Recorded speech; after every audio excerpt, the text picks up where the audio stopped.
Hello बच्चों, कैसे हैं आप सभी लोग। उम्मीद करता हूं आप सभी लोग स्वस्थ होंगे, मस्त होंगे और आपकी पढ़ाई एकदम बेहतरीन तरीके से चल रही होगी। बच्चों, आप रिवीज़न कर रहे होंगे और जो नए कॉन्सेप्ट हैं उनको भी अच्छे तरीके से आप सभी लोग पढ़ रहे होंगे बच्चों। ठीक है, तो आज से हम सभी लोग क्या करेंगे भैया, कंपैरेटिव पॉलिटिक्स स्टार्ट करेंगे बच्चों। आज हमारा कंपैरेटिव पॉलिटिक्स का पहला लेक्चर होगा। कुछ व्यक्तिगत कारणों की वजह से लाइव क्लास, जैसा कि आपको सूचित किया गया है, नहीं हो पा रही है, तो इसलिए मैं आपके लिए रिकॉर्डेड क्लास का प्रावधान किया है मैंने। तो सभी मेरे जो क्रैश कोर्स के बच्चे हैं, ठीक है, मेन कोर्स के जो भी बच्चे रहे हैं, ठीक है, आप सभी लोग क्या करेंगे, अच्छे तरीके से कंपैरेटिव पॉलिटिक्स को पढ़ लेंगे। वैसे मैं कोशिश करूंगा कि आपको कोई डाउट इसमें ना रह जाए, बट अगर कोई डाउट रहता है तो जैसे ही मैं फिर से लाइव क्लासेस रिज्यूम करूंगा, आपके सभी डाउट्स को पहली ही क्लास में क्या करूंगा बच्चों, एकदम अच्छे तरीके से सॉल्व करूंगा। तो बिल्कुल परेशान नहीं होना है, सारी चीज़ें अच्छे तरीके से कवर होंगी। मैं आपके साथ था और हमेशा भी आपके साथ हूं बच्चों। ठीक है, तो बिल्कुल परेशान नहीं होना है। ठीक है, अभी हम कंपैरेटिव पॉलिटिक्स क्या करेंगे, अच्छे तरीके से पढ़ेंगे। ठीक है, कंपैरेटिव पॉलिटिक्स एक ऐसा यूनिट है जिसमें आप सभी लोग क्या हैं बच्चों, थोड़ा परेशान हो जाते हैं कि सर रिसोर्सेज नहीं है, कहाँ से पढ़ें, कैसे पढ़ें, क्या करें। ठीक है, जेसी जोहरी बच्चा एक उठाते हैं बुक हम लोग, उसको उन्होंने एकदम नशे में लिखी हुई है, पता नहीं कौन सी लैंग्वेज में, समझ में ही नहीं आता है हम सभी को। ठीक है बच्चों, तो इसलिए आप बिल्कुल घबराएं ना। कंपैरेटिव पॉलिटिक्स के लिए कुछ भी कहीं और से पढ़ने की ज़रूरत नहीं है। जितना मैं आज आपको पढ़ा दूंगा, यानी आगे के लेक्चर्स में भी कंपैरेटिव पॉलिटिक्स में, उतना आपके लिए क्या होगा बच्चों, पर्याप्त होगा। वैसे भी बहुत छोटा सिलेबस है आपका कंपैरेटिव पॉलिटिक्स, और हर साल लगभग 4-5 क्वेश्चन इससे पूछे भी जाते हैं बच्चों। ठीक है, तो हम लोग पढ़ेंगे अच्छे से, और आपकी सारी जितनी भी क्वेरीज हैं, जब हम पुनः लाइव में मिलेंगे तो मैं उसको क्या करूंगा, सॉल्व कर दूंगा। आप सभी क्या करेंगे बच्चों कि जितनी भी आपकी क्वेरीज हैं उसको आप क्या करेंगे, लेक्चर बाय लेक्चर लिखते जाएंगे। उसके बाद में मिलने पर आप सभी की जितने भी डाउट्स होंगे सबको दूर कर दूंगा। बिल्कुल परेशान नहीं होना है। आज जो हमारी ये पहली क्लास है कंपैरेटिव पॉलिटिक्स की, ठीक है, कंपैरेटिव गवर्नमेंट एंड पॉलिटिक्स की। ठीक है बच्चों, इसमें हम आज क्या पढ़ने वाले हैं, आज की क्लास में हम पढ़ने वाले हैं बच्चा, जो आपका पहला टॉपिक है पॉलिटिकल कल्चर। ठीक है बच्चों, पहला टॉपिक क्या है आपका, पॉलिटिकल कल्चर। इसको हम पढ़ेंगे अच्छे तरीके से, और बहुत छोटा टॉपिक है ये, एकदम छोटू सा टॉपिक है। ठीक है बच्चों, 40 मिनट में क्या हो जाएगा, ये समाप्त हो जाएगा, मैक्सिमम 1 घंटे में। ठीक है, उसके बाद हम क्या पढ़ेंगे बच्चों, पार्टी सिस्टम पढ़ेंगे। ठीक है बच्चों, क्या पढ़ेंगे हम, पार्टी सिस्टम पढ़ेंगे। ठीक है, आपको पता है कि आपका जो एक पार्ट है, कह सकते हैं कॉन्स्टिट्यूशन वाले पार्ट में, आईजीपी में आपका जो एक नेशनल पार्टीज है, उसमें आपका इंडियन पर्सपेक्टिव से सारी चीज़ें बताई जा रही हैं। लेकिन यहाँ पर क्या किया जाएगा, आपको पूरा पार्टी सिस्टम समझाया जाएगा, जो सिंगल पार्टी सिस्टम है। ठीक है, उसके बाद आप देखेंगे बच्चों मल्टी पार्टी सिस्टम है, बाई पार्टी सिस्टम है, क्या होता है, कैसे होता है, सारी चीज़ों को हम लोग क्या करेंगे, पढ़ेंगे। ठीक है बच्चों, तो बिल्कुल बिना देर किए हम लोग स्टार्ट करते हैं जो हमारा पहला टॉपिक है, पॉलिटिकल कल्चर को। ठीक है, यानी राजनीतिक संस्कृति को क्या करेंगे, हम लोग पढ़ेंगे पहले अच्छे तरीके से। ठीक है, तो पॉलिटिकल कल्चर है क्या बच्चों, सबसे पहले हमें यह जानना पड़ेगा कि आखिर पॉलिटिकल कल्चर होता क्या है, व्हाट इट इज। ठीक है, क्या है पॉलिटिकल कल्चर। ठीक है बच्चों, तो पॉलिटिकल कल्चर क्या है बच्चों, पहले आसान भाषा में समझ लें कि जो जनता है, किसी देश की जो पब्लिक है, जो जनता है, जैसे हम सभी आप लोग हैं, हमारी पॉलिटिक्स के प्रति रुचि कैसी है, यानी राजनीति के प्रति हमारी रुचि कैसी है, कैसे हम राजनीति को देखते हैं। आप गली मोहल्ले में बैठे होंगे, चाचा को, ताऊ को कहते हुए सुनते हैं भैया कि क्या है, राजनीति बहुत गंदी चीज़ है, राजनीति में नहीं जाना चाहिए। और वहीं दूसरी तरफ कुछ लोगों को आप कहते हुए सुनेंगे कि राजनीति राजा का काम है, राजनीति में चले जाएं तो जीवन सुधर जाएगा। ठीक है, तो यानी अलग अलग पर्सपेक्टिव है राजनीति के लिए समाज में, कोई इसे अच्छा मानता है, कोई इसे खराब मानता है बच्चों। ठीक है, तो सही क्या है पॉलिटिकल कल्चर? तो पॉलिटिकल कल्चर बच्चा हमारा ओरिएंटेशन है टुवर्ड्स द पॉलिटिक्स, कि पॉलिटिक्स कैसी है, क्या है, ठीक है, उसके बारे में जो हमारी जानकारी है वही पॉलिटिकल कल्चर है। कि हम कितना अवेयर हैं अपने पॉलिटिकल कल्चर के बारे में, कितना जानकारी रखते हैं, क्या हम उसमें एक्टिवली पार्टिसिपेट कर रहे हैं, क्या हम उसमें सक्रिय भागीदारी कर रहे हैं या नहीं कर रहे हैं, ठीक है, या फिर सिर्फ हम ऐसे हैं कि सरकार पॉलिसी बना देती है और हम उसको क्या कर लेते हैं, एक्सेप्ट कर लेते हैं, उसके अलावा हमारा और कोई काम नहीं है, ठीक है, या फिर भैया हमारे लिए सरकार पॉलिसीज भी नहीं बना रही है उतना एक्टिवली। जैसे जो मार्जिनलाइज सेक्शंस होते हैं, जैसे ट्राइबल पीपल हो गए, तो उनके लिए लगातार पॉलिसीज नहीं बनती जितना मेन लैंड के लिए बनती है बच्चों। तो आखिर पॉलिटिकल कल्चर है क्या, इसको हम लोग समझने का प्रयास अच्छे तरीके से करेंगे पहले, ठीक है।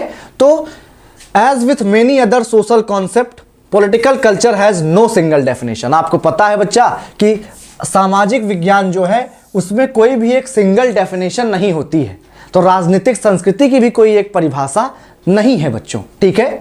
आलमंड एंड वर्वा, ये नाम आप याद कर लीजिए, इन्होंने ही क्या किया है बच्चों, पॉलिटिकल कल्चर दिया हुआ है, ठीक है। अगर पूछे कि पॉलिटिकल कल्चर का कॉन्सेप्ट किसने दिया है, तो याद रखिएगा बच्चों कि आलमंड एंड वर्वा ने क्या दिया है, आपके पॉलिटिकल कल्चर का कॉन्सेप्ट दिया है। इतनी बात आपको क्या रखना है, अच्छे तरीके से याद रखना है, ठीक है।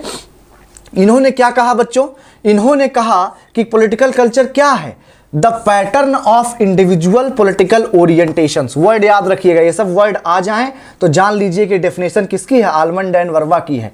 Orientation, attitude towards the political system and its various parts as well as the role of individual in the political system. यानी कि बच्चों आपकी जो राजनीतिक संस्कृति है वो क्या है, वो व्यक्तिगत राजनीतिक झुकावों का पैटर्न है, कि एक व्यक्ति राजनीति के बारे में क्या सोचता है, ठीक है, राजनीतिक व्यवस्था, उसके विभिन्न भागों के प्रति उसका दृष्टिकोण क्या है, और साथ ही राजनीतिक व्यवस्था में व्यक्ति की भूमिका क्या है, कि वो एक्टिवली पार्टिसिपेट करता है या नहीं करता है, या फिर वो पैसिव है पूरे तरीके से, वो बिल्कुल पार्टिसिपेट नहीं कर रहा है पॉलिटिक्स में, ठीक है। ये सब का अध्ययन, यानी आसान भाषा में अगर आपको याद रखना है कि पॉलिटिकल कल्चर क्या है, तो आप जिस तरीके से राजनीति को देखते हो और जिस तरीके से उसमें भागीदारी करते हो वही क्या है, आपका राजनीतिक संस्कृति है। ओरिएंटेशन क्या है, देखने का नजरिया का, ठीक है बच्चों, इस बात को आपको याद रखना है। Political culture consist of commonly shared goals and accepted rules of politics. राजनीतिक संस्कृति क्या है बच्चा, आमतौर पर साझा लक्ष्य और राजनीति के स्वीकृत नियम क्या है इसमें बच्चों शामिल होते हैं, ठीक है बच्चा। यानी जो राजनीति है उसके जो लक्ष्य हैं वो प्री डिसाइडेड होते हैं, उसी लक्ष्य पर क्या होता है, राजनीति अपना कार्य करती है। अब अगर वो लक्ष्य जो हैं वो इंडिविजुअल को पसंद आते हैं तो वो पॉलिटिक्स की ओर उसका रुझान हो जाता है, और अगर भैया नहीं पसंद आते हैं तो पॉलिटिक्स की ओर रुझान उसका ख़त्म हो जाता है। अब आपकी क्लास में ही ले लीजिए, बहुत सारे ऐसे बच्चे हैं जो नेता बनना चाहते होंगे, कुछ बच्चों को तो मैं जानता भी हूँ जिनको क्या है, नेता बनना है, कि सर हवाबाजी करनी है, थोड़ा काफिला चलेगा तो मज़ा आएगा, ठीक है बच्चों। तो इस तरीके से क्या होता है, चीज़ें चल रही होती हैं, ठीक है। क्या समझना है बच्चों, it refers to the political style, values, norms, emotion, belief and symbolic attachment that are prevalent among people in the society. यानी आप देखेंगे राजनीतिक संस्कृति या पॉलिटिकल कल्चर क्या है बच्चों, कि उसके मूल्यों, मानदंडों, भावना, विश्वास, प्रतीकात्मक जुड़ाव को संदर्भित करता है, कि वो कितना पॉलिटिक्स से, उसकी वैल्यूज से जुड़ा हुआ है, उसके नॉर्म से जुड़ा हुआ है, उसके इमोशंस से जुड़ा हुआ है, कितना उसमें भरोसा करता है। ये सब कुछ क्या है बच्चा, आप देखेंगे पॉलिटिकल कल्चर है, कि भैया व्यक्ति क्या है, कितना जो है आपके पॉलिटिक्स में भरोसा करता है, वो क्या है आपका पॉलिटिकल कल्चर एक तरीके से है। अब देखेंगे आप कि बहुत सारे ऐसे देश हैं जहां पर पॉलिटिकल कल्चर बहुत अच्छा है, यानी लोगों की सक्रिय भागीदारी है। आप अभी टाइप्स बताऊंगा मैं आपको, 3 तरीके के टाइप्स बताऊंगा बच्चों मैं आपको, इसमें जो आपसे पूछा जाता है, पहला क्या है वो पैरोकियल है, ठीक है, दूसरा क्या है आपका सब्जेक्ट है, सब्जेक्ट पॉलिटिकल कल्चर, और तीसरा क्या है भैया पार्टिसिपेटिव।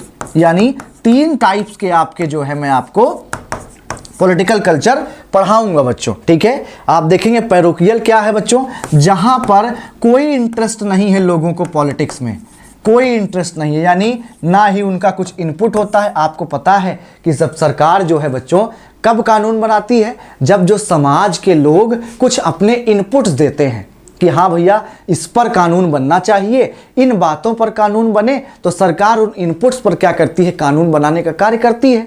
लेकिन जो पैरोकियल, जिस देश में पैरोकियल पॉलिटिकल कल्चर होता है, ठीक है, हिंदी में भी आगे बताएंगे, परेशान नहीं होना है, ठीक है, वहाँ पर क्या होता है, लोगों में कोई इंटरेस्ट ही नहीं होता है। जैसे यूएसए में भी एक टाइम पर ऐसा हो गया था, तब आप देखेंगे बच्चों, ये बुक आप याद रखिएगा, रॉबर्ट पुतनम ने एक बुक लिखी थी, रॉबर्ट पुतनम ने एक बुक लिखी थी, बॉलिंग एलोन। क्या बुक का नाम था बच्चों, बॉलिंग एलोन।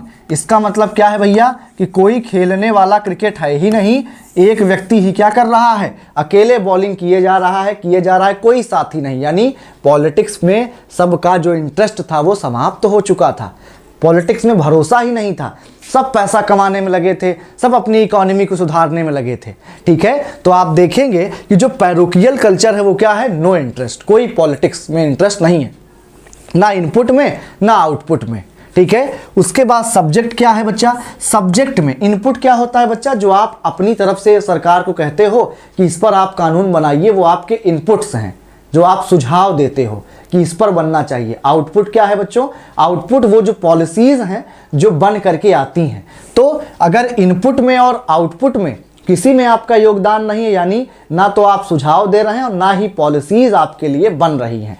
और सब्जेक्ट में क्या है बच्चा कि इसमें इनपुट तो नहीं होता है, नो इनपुट, यानी आप कोई सुझाव तो नहीं दे रहे हैं, लेकिन आउटपुट में आपका क्या है बच्चा, प्रभाव है।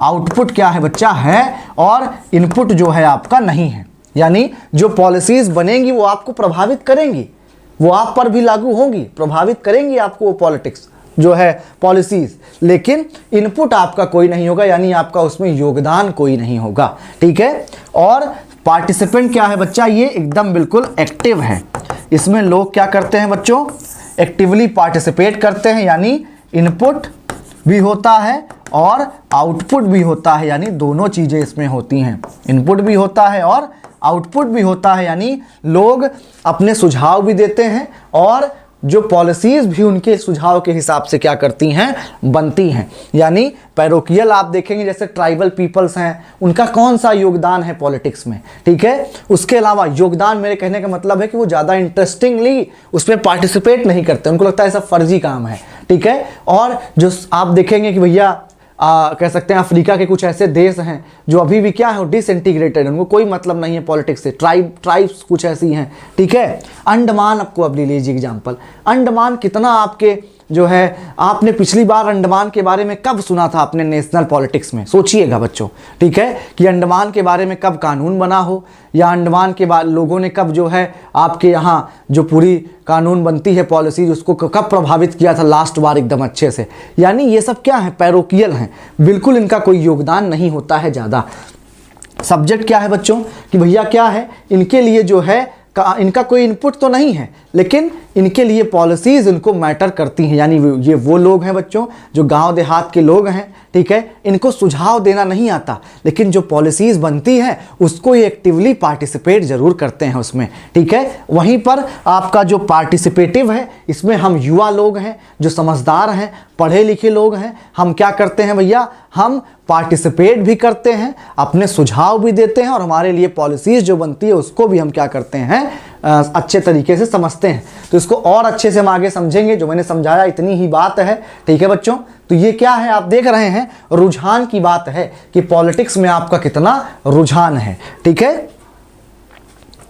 3 types of orientation that people have about politics are, ठीक है बच्चों, आप देखेंगे 3 तरह के ओरिएंटेशन होते हैं। राजनीति के बारे में लोगों का रुझान 3 तरीके का होता है। आलमंड ने क्या किया है बच्चा, ये बात आपको समझाई है, ठीक है। आलमंड ने क्या किया है, 3 टाइप्स ऑफ ओरिएंटेशंस दिए हैं, ठीक है। पहला कॉग्निटिव, इफेक्टिव और इवैल्यूएटिव, तीनों आपको याद रखना है, संज्ञानात्मक, प्रभावी और मूल्यांकनात्मक, ठीक है। कॉग्निटिव में क्या है बच्चा, नॉलेज है, अवेयरनेस है और बिलीफ है अबाउट द पॉलिटिकल सिस्टम। यानी भैया आपको राजनीतिक व्यवस्था के बारे में ज्ञान भी है, जागरूकता भी है और विश्वास भी है। ठीक है, यानी आप देखेंगे बच्चा कि कॉग्निटिव क्या है। कॉग्निटिव के बारे में आप देखेंगे कि आप माइंड से आप देख रहे हैं, ये आपको ज्ञान है राजनीति के बारे में सब कुछ, और आप राजनीति को अच्छा भी मानते हैं। इफेक्टिव का मतलब क्या है, feelings and emotional disposition towards the political system. कि प्रभावी का मतलब क्या है कि फीलिंग कैसी है आपकी। ठीक है, जो पॉलिटिकल सिस्टम है पूरा, जो आप देखेंगे पूरा जो ये पॉलिटिक्स है, उसके प्रति आप कैसा फील करते हैं, आपका जो है प्रभाव कैसा है। ठीक है, राजनीतिक व्यवस्था के प्रति भावनाएं आपकी क्या है और स्वभाव क्या है। उसके अलावा इवैल्यूएटिव, किस तरीके से आप जो है जजमेंट एंड ओपिनियन दे रहे हैं रिगार्डिंग द पॉलिटिकल सिस्टम, किस तरीके से आप पॉलिटिक्स का मूल्यांकन करते हैं। अब आप देखेंगे बच्चों, कुछ लोग इतना प्रभावी हो जाते हैं कुछ नेता से, जो दूसरा टाइप है आपका इफेक्टिव वाला, कि मोदी जी, हर हर मोदी, घर घर मोदी। ठीक है, यानी मोदी जी अगर कुछ गलत भी कर दें तब उसको भी वो जस्टिफाई कर देते हैं। ये क्या है, आपका पॉलिटिक्स ने आपको इफेक्ट कर दिया है, प्रभावित कर दिया है पूरी तरीके से। और कॉग्निटिव क्या है, जो बुद्धि से क्या करते हैं, निर्णय लेते हैं कि भैया सोचते हैं, समझते हैं कि भैया जो पार्टी काम कर रही है वो अच्छी बातें क्या कर रही है और खराब बातें क्या कर रही है, दोनों को एनालाइज करके जब पॉलिटिक्स को देखते हैं उनको कॉग्निटिव कहा जाता है, बुद्धि से काम लेते हैं। और ये क्या है भैया, एकदम इनको भक्त कहा जाता है। जैसे यादव हैं तो यादव को ही वोट देंगे, ब्राह्मण है ब्राह्मण को देंगे, ठाकुर है ठाकुर को देंगे, ये भावनात्मक जुड़ाव हो जाता है। ठीक है, इवैल्यूएटिव क्या है बच्चा, judgement and opinions regarding the political system. यानी आप अपनी मूल्यांकनात्मक, आपको जो लगता है। यहां पर क्या है बच्चों, कॉग्निटिव में क्या है कि आपके पास ज्ञान था पॉलिटिक्स का, आप पढ़े लिखे थे, आपको पॉलिटिकल साइंस का ज्ञान था, समझ थी, तब आपने यहां पर अपना विचार रखा। लेकिन तीसरा वाला क्या है, इवैल्यूएशन ऑल पीपल करते हैं। आप एक चाय वाले की दुकान पर बैठ जाओगे बच्चों, तो वो भी क्या करेगा, पॉलिटिक्स के बारे में उसकी भी अपनी एक राय होगी, वो भी बताएगा कि नहीं ऐसे नहीं, ऐसे किए होते तो मज़ा आता। जैसे क्रिकेट आप लोग देखते होंगे बच्चों, अगर कोई मार करके क्या होता है, आउट हो जाता है, तो उसको क्या बताते हैं लोग कि ऐसे नहीं करना चाहिए था, विराट कोहली को ये ऑफ स्टंप की गेंद को ऐसे मारना चाहिए, ऐसे मारना चाहिए। ठीक है, यानी वो आपको क्या करते हैं, विचार देते हैं।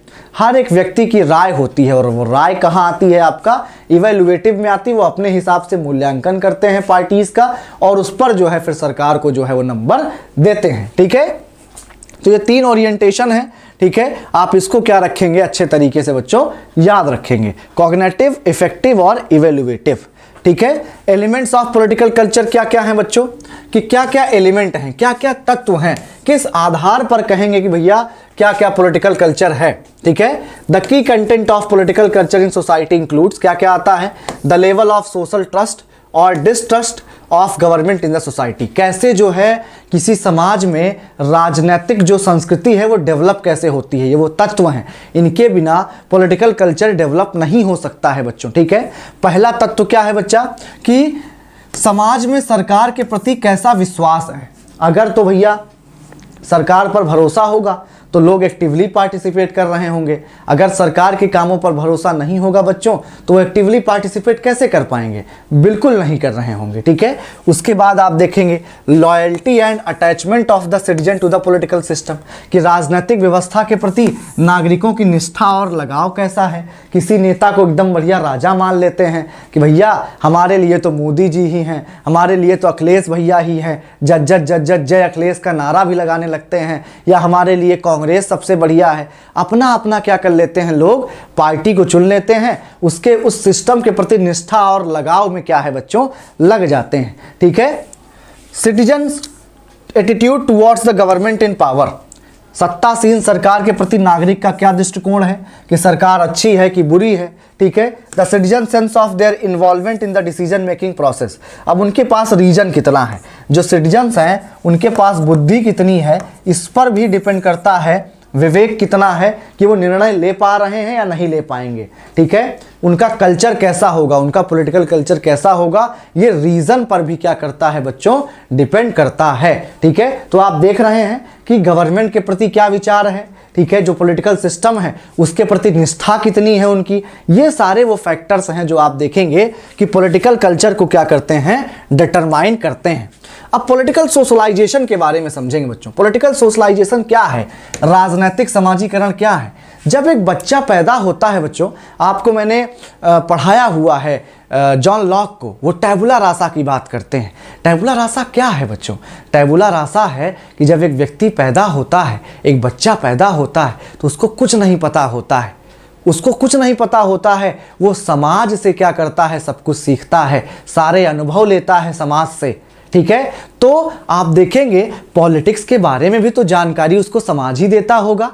पहले परिवार में स्टार्ट होता होगा उसका जानकारी, पिताजी बात कर रहे होंगे, भैया बड़े हैं तो बात करते होंगे, मम्मी बहन दादा दादी जो भी परिवार के हैं वो पहले पॉलिटिकल सोशलाइजेशन का काम करता है। वो बताता है कि किस तरीके से पॉलिटिकल सोशलाइजेशन हुआ है, किस तरीके से उसको जो है राजनीति के बारे में जानकारी मिलती है। आसान भाषा में समझिए बच्चों कि पॉलिटिकल सोशलाइजेशन क्या है, कि व्यक्ति को किस तरीके से बचपन से ही राजनीति के बारे में जानकारी मिलती है, यानी राजनीति के बारे में उसको जो इंफॉर्मेशंस हैं वो कहाँ से मिलती हैं, यही क्या है आपका पॉलिटिकल सोशलाइजेशन है, ठीक है। आप देखेंगे बच्चा कि एक जनरेशन से दूसरे जनरेशन तक ट्रांसफ़र होता है। भैया एक पीढ़ी जो है बीजेपी की थी तो दूसरी पीढ़ी को बता के जाती है भैया बीजेपी बहुत अच्छी है, ऐसा है वैसा है। कुछ तो उनकी बात सुनते हैं बच्चे और कुछ अपनी बुद्धि लगा के सोचते हैं कि क्या भैया ये सही कह रहे हैं कि नहीं, ठीक है। यानी परिवार क्या है, वो पहली सीढ़ी है जो आपको राजनीति के बारे में बच्चों बता रहा होता है, ठीक है। Political socialization is an individual's acquisition of behavioural attributes, वही सब चीज़ें हैं बच्चा जो मैंने बताया है आपको कि भैया राजनीतिक समाजीकरण क्या है, एक व्यक्ति के व्यवहार संबंधी गुणों का अधिग्रहण है कि राजनीति के बारे में क्या वो जानता है, ठीक है। राजनीति के बारे में क्या है राजनीति, कहाँ से उसको पता चलेगा, कैसे पता चलता है, ये क्या है आपका पॉलिटिकल सोशलाइजेशन है, ठीक है। Political socialization help to preserve political norms and institutions and can also be vehicle for social and political change. यानी आप देखेंगे बच्चों कि राजनीतिक समाजीकरण अगर नहीं होगा ना तो लोगों को पॉलिटिक्स की जानकारी ही खत्म हो जाएगी। लोग कितना किताब पढ़ते होंगे बच्चों, पॉलिटिक्स की किताब लोग बहुत ज़्यादा नहीं पढ़ते हैं, लोग सुन करके जानकारी रखते हैं कि भैया दादाजी बता रहे थे इस नेता के बारे में, या दादी बता रही थी कि ये इंदिरा गांधी का टाइम पीरियड ऐसा था, राजीव गांधी का ऐसा था, मनमोहन सिंह ने वो किया, अटल बिहारी वाजपेयी ने ये किया। हम अपने बच्चों को बता रहे होंगे कि मोदी जी का टाइम पीरियड ऐसा था, ठीक है। तो ये जो बताने से होता है ना, इससे चीज़ें ट्रांसफ़र होती हैं। तो अगर ये एक दूसरे से हम शेयर नहीं करेंगे, पॉलिटिकल सोशलाइजेशन नहीं होगा बच्चों, तो क्या होगा, चीज़ें थम जाएंगी, रुक जाएंगी, ठीक है। इसलिए पॉलिटिकल सोशलाइजेशन बहुत ज़रूरी है। एजेंट कौन कौन है मैंने बताया आपको बच्चा कि राजनीतिक समाजीकरण कैसे होगा, कौन कौन करवाता है। तो पहला कौन सा होगा भैया, फैमिली होगा। मैंने बताया कि जो एक व्यक्ति होता है, एक शिशु होता है, एक बच्चा जो चाइल्ड होता है, ठीक है, एक जो चाइल्ड होता है, छोटा सा बच्चा, उसको कुछ नहीं पता होता है कि मोदी कौन है, राहुल गांधी कौन है, अखिलेश कौन है। परिवार में सबसे पहले वो जानता है कि भैया ये लोग कौन हैं, ठीक है, और कैसी राजनीति हमें करनी चाहिए, या कैसी राजनीति को हमें अच्छा मानना चाहिए और कैसी राजनीति को हमें बुरा मानना चाहिए। ये बात कौन सिखाता है बच्चों, ये बात सिखाने का कार्य हमें परिवार करता है। अगर परिवार ने हमें ये सिखा दिया कि भैया जहाँ से फ़ायदा हो वही पार्टी को साथ दे देना चाहिए, अगर साड़ी दे दे, पैसा दे दे, मुर्गा मीट दारू, इस पर वोट देने का जो है परिवार ने सिखा दिया, ये पॉलिटिकल कल्चर आपके ऊपर डाल दिया, तो आप उसी पॉलिटिकल कल्चर में क्या होंगे, बंध जाएंगे। वैसे ही आप राजनीति को देखेंगे कि भैया ये तो क्या है, पैसा देंगे और हमको वोट देना है और कोई मतलब नहीं है। यानी जो राजनीति का ककहरा है, यानी जो स्टार्टिंग फेज है, वो हम कहाँ से सीखते हैं बच्चों, वो हम सीखते हैं अपने परिवार से, ठीक है। आप देखेंगे बच्चों, ठीक है, कि यहाँ पर क्या होता है, परिवार में हमारा जो है सबसे पहले जो है अंडरस्टैंडिंग बनती है। इतना समझना है, अगर जो लिखा है उसको आपको याद ना रहे बिल्कुल याद मत रखो, जो मैं समझा दे रहा हूँ उतना आप याद रखो। कोई क्वेश्चन अगर गलत हो गया कभी तब बताइएगा बच्चों, ठीक है। दूसरा क्या है बच्चा, स्कूल है। जब आप स्कूल जाते हो, आप देखेंगे बच्चा जो आपका स्टडी, जो आपके सब्जेक्ट्स होते हैं उसमें बच्चों पॉलिटिक्स के बारे में बहुत कुछ पढ़ाया जाता है। ठीक है, आप देखेंगे अगर स्कूल में आपको ये पढ़ाया जा रहा है कि हाँ मोदी जी बहुत अच्छा काम कर रहे हैं, मोदी जी की ये पॉलिसीज़ अच्छी हैं, मोदी जी की वो पॉलिसीज़ अच्छी हैं, तो एक बच्चा जो होता है उसके दिमाग पे वो कहते हैं बहुत असर डालता है। ठीक है, फिर वो उसके दिमाग में क्या आएगा कि मोदी जी बहुत अच्छे हैं, मोदी जी बहुत अच्छे तरीके से क्या कर रहे हैं, कार्य कर रहे हैं। तो यानी स्कूल भी क्या करता है, वो कह सकते हैं कि जो एक व्यक्ति का पॉलिटिकल कल्चर है उसको डेवलप करने में बहुत बड़ा योगदान प्रदान करता है। ठीक है बच्चों, आप देखेंगे क्लासरूम में रिचुअल्स कैसा हो रहा है, एक्स्ट्रा करिकुलर एक्टिविटीज़ क्या हो रही है, सिलेबस कैसा है, ये सब कुछ क्या करता है, व्यक्ति को सोशलाइज करता है। यानी पाठ्य चर्चा क्या है, कक्षा में क्या चीज़ें हो रही हैं, पाठ्येतर गतिविधियाँ क्या हो रही हैं, सामाजिक माहौल कैसा है स्कूल में, ये सब भी आप देखेंगे समाजीकरण के शासन कह सकते हैं साधन हैं। These teach values of competition, goal setting, interest articulation. यहाँ से अगर आप राजनीति में जाना चाहते हैं तो स्कूल आपको क्या सिखाता है, प्रतिस्पर्धा सिखाता है, क्योंकि पार्टीज के बीच में क्या होती है बच्चा, पावर के लिए प्रतिस्पर्धा होती है। ठीक है, लक्ष्य निर्धारण होता है, क्या होता है बच्चों, लक्ष्य निर्धारण होता है कि भैया इतनी बार, अब की बार 400 पार। जब आप नारे कैसे दे पाएंगे, जब आप स्कूल में अच्छे तरीके से पढ़े होंगे, गोल आपने डिसाइड किया होगा जीवन में। ठीक है, यानी स्कूल भी आपको क्या करता है, बहुत ज़्यादा आपके पॉलिटिकल कल्चर में जो है साधन बनता है। Teacher can also have unconscious influence on the student. It is in the school that individual are prepared for political leadership. जो छात्र हैं वो भी, आप जो शिक्षक हैं वो छात्र पर प्रभाव डालते हैं। ठीक है, मान लीजिए टीचर आके कहता है क्लास में बहुत बढ़िया सरकार काम कर रही है, तो आपके दिमाग में तो आया ना बच्चों, आपका पॉलिटिकल कल्चर बना कि हाँ ये सरकार कैसा काम कर रही है या सरकार को कैसा काम करना चाहिए, ये सब कुछ आपको क्या चलता है, वहाँ से पता चलता है। और जो एक लीडरशिप का कह सकते हैं, जो लीडरशिप के गुण हैं वो तो आप स्कूल से सीखते ही हैं। आप सभी को याद रहा होगा बच्चों कैसे आप प्रेफेक्ट बनते होंगे, कैप्टन, हेड बॉय, मैं खुद भी स्कूल का प्रेसिडेंट हुआ करता था। ठीक है बच्चों, तो आप देखेंगे कि जो है किस तरीके से ये लीडरशिप क्या करता है, आपका इन्हांस करता है। ठीक है, नेक्स्ट क्या है आपका बच्चा, चर्च, यानी जो रिलीजन है। चर्च से कहने का मतलब क्या है, ये सब वेस्टर्न स्कॉलर ने लिखा हुआ है बच्चा, और वेस्ट में चर्च ही होता था। बट अगर आप देखेंगे रिलीजन समझिए कि चाहे आपका मंदिर हो, ठीक है, चाहे आपका मस्जिद हो, ठीक है, या फिर चर्च हो, गुरुद्वारा हो, ठीक है, ये सब कुछ क्या करते हैं बच्चा, आपके जीवन में ये भी, इनका भी क्या होता है बच्चों, इन्फ्लुएंस्ड होता है। ठीक है, आप देखेंगे ये भी पॉलिटिकल बिहेवियर में योगदान देते हैं। इसके अलावा मास मीडिया, यानी टेलीविज़न, रेडियो, मैगजीन, न्यूज़पेपर आप पढ़ते हैं और उसमें जो भी लिखा होता है उस हिसाब से आप पॉलिटिक्स को क्या करते हैं बच्चों, देखने लग जाते हैं। ठीक है, उसके बाद क्या है, पीयर ग्रुप, आपके जो लोग हैं, आपके जो साथी हैं, आपके जो दोस्त हैं, आपके जो फ्रेंड हैं, जैसी बातें करेंगे आपके सामने उसी तरीके से आपका भी क्या होता है बच्चा, ओरिएंटेशन, बिलीफ डेवलप होता है पॉलिटिकल कल्चर के बारे में। अगर वो कहेंगे कि राजनीति गंदी है तो आपको लगेगा कि हाँ राजनीति गंदी है, आप over the period of time believe करने लग जाओगे। अगर वो कहेंगे कि मोदी जी अच्छा काम कर रहे हैं, बार बार आपके आसपास ऐसी बातें चलेंगी तो आपको भी लगेगा कि हाँ मोदी जी अच्छा काम कर रहे हैं बच्चों। ठीक है, आगे चलें अगर हम लोग तो सिंबल्स क्या हैं बच्चा पॉलिटिकल कल्चर के, मैंने आपको बताया एटीट्यूड, बिलीफ एंड वैल्यूज़, इसके बारे में मैंने बताया आपको कि ये क्या है, आपका पॉलिटिकल कल्चर है कि किस तरीके से आप पॉलिटिकल कल्चर को देखते हो, कैसा समझते हो, आपकी रुचि कैसी है, ये क्या सब कुछ किस में आएगा, आपका पॉलिटिकल कल्चर में आएगा बच्चों। ठीक है, आप देखेंगे बच्चा जो किंग और क्वीन ऑफ ब्रिटेन है and the president of the USA या India may be taken as the national pride, symbol and aspirations of the people।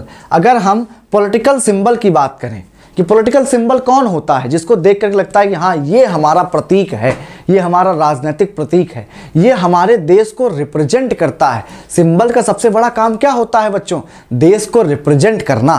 तो आपके देश को रिप्रेजेंट कौन करता है, प्रेसिडेंट ऑफ इंडिया, उसे फर्स्ट नागरिक कहा जाता है, यानी फर्स्ट सिटीजन ऑफ इंडिया।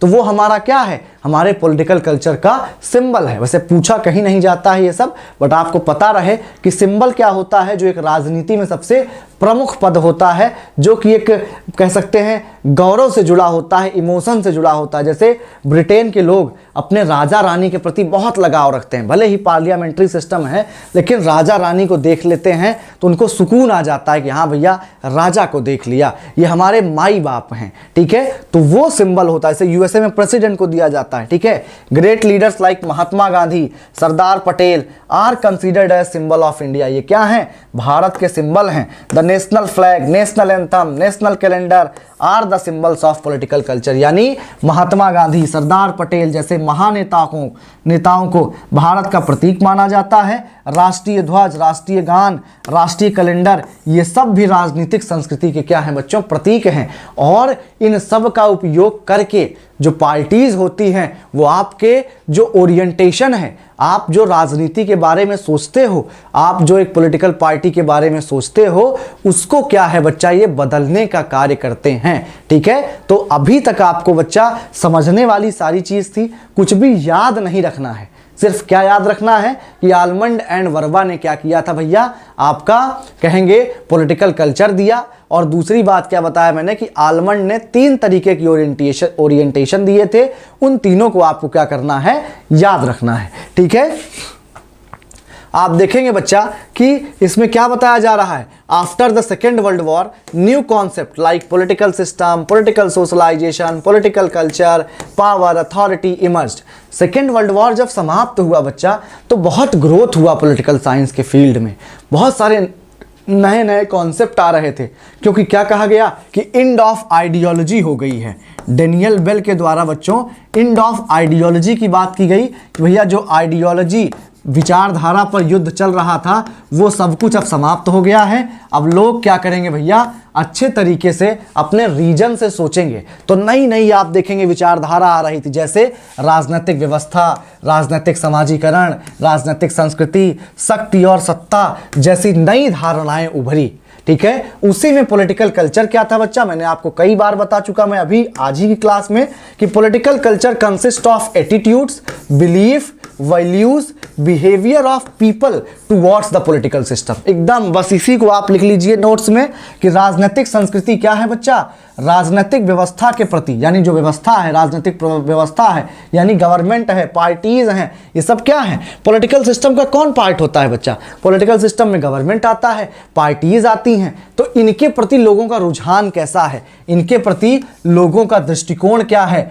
विश्वास है कि नहीं है, ये वैल्यू इनके लिए करते हैं कि नहीं करते हैं, व्यवहार कैसा है, इन सब बातों को क्या कहते हैं बच्चा, पॉलिटिकल कल्चर कहते हैं, ठीक है। आप देखेंगे आलमंड एंड पावल ने political culture consist of attitude, values and skill. दोबारा बता रहा हूं मैं आपको, इन्होंने क्या कहा है कि राजनीतिक संस्कृति वे दृष्टिकोण, मूल्य और कौशल शामिल है जो पूरी आबादी में मौजूद हैं। यानी भैया लोग क्या सोचते हैं पॉलिटिकल सिस्टम के बारे में, गवर्नमेंट के बारे में, पार्टीज के बारे में, वो क्या है आपका पॉलिटिकल कल्चर है कि वहाँ के लोग कितने अवेयर हैं, कितना वो अच्छा मानते हैं। अगर अच्छा मानते होंगे तो पार्टिसिपेट करेंगे, बुरा मानेंगे तो कहेंगे अरे भाड़ में जाए, क्या करना है हमको, तो कोई फायदा ही नहीं है इससे, ठीक है बच्चों।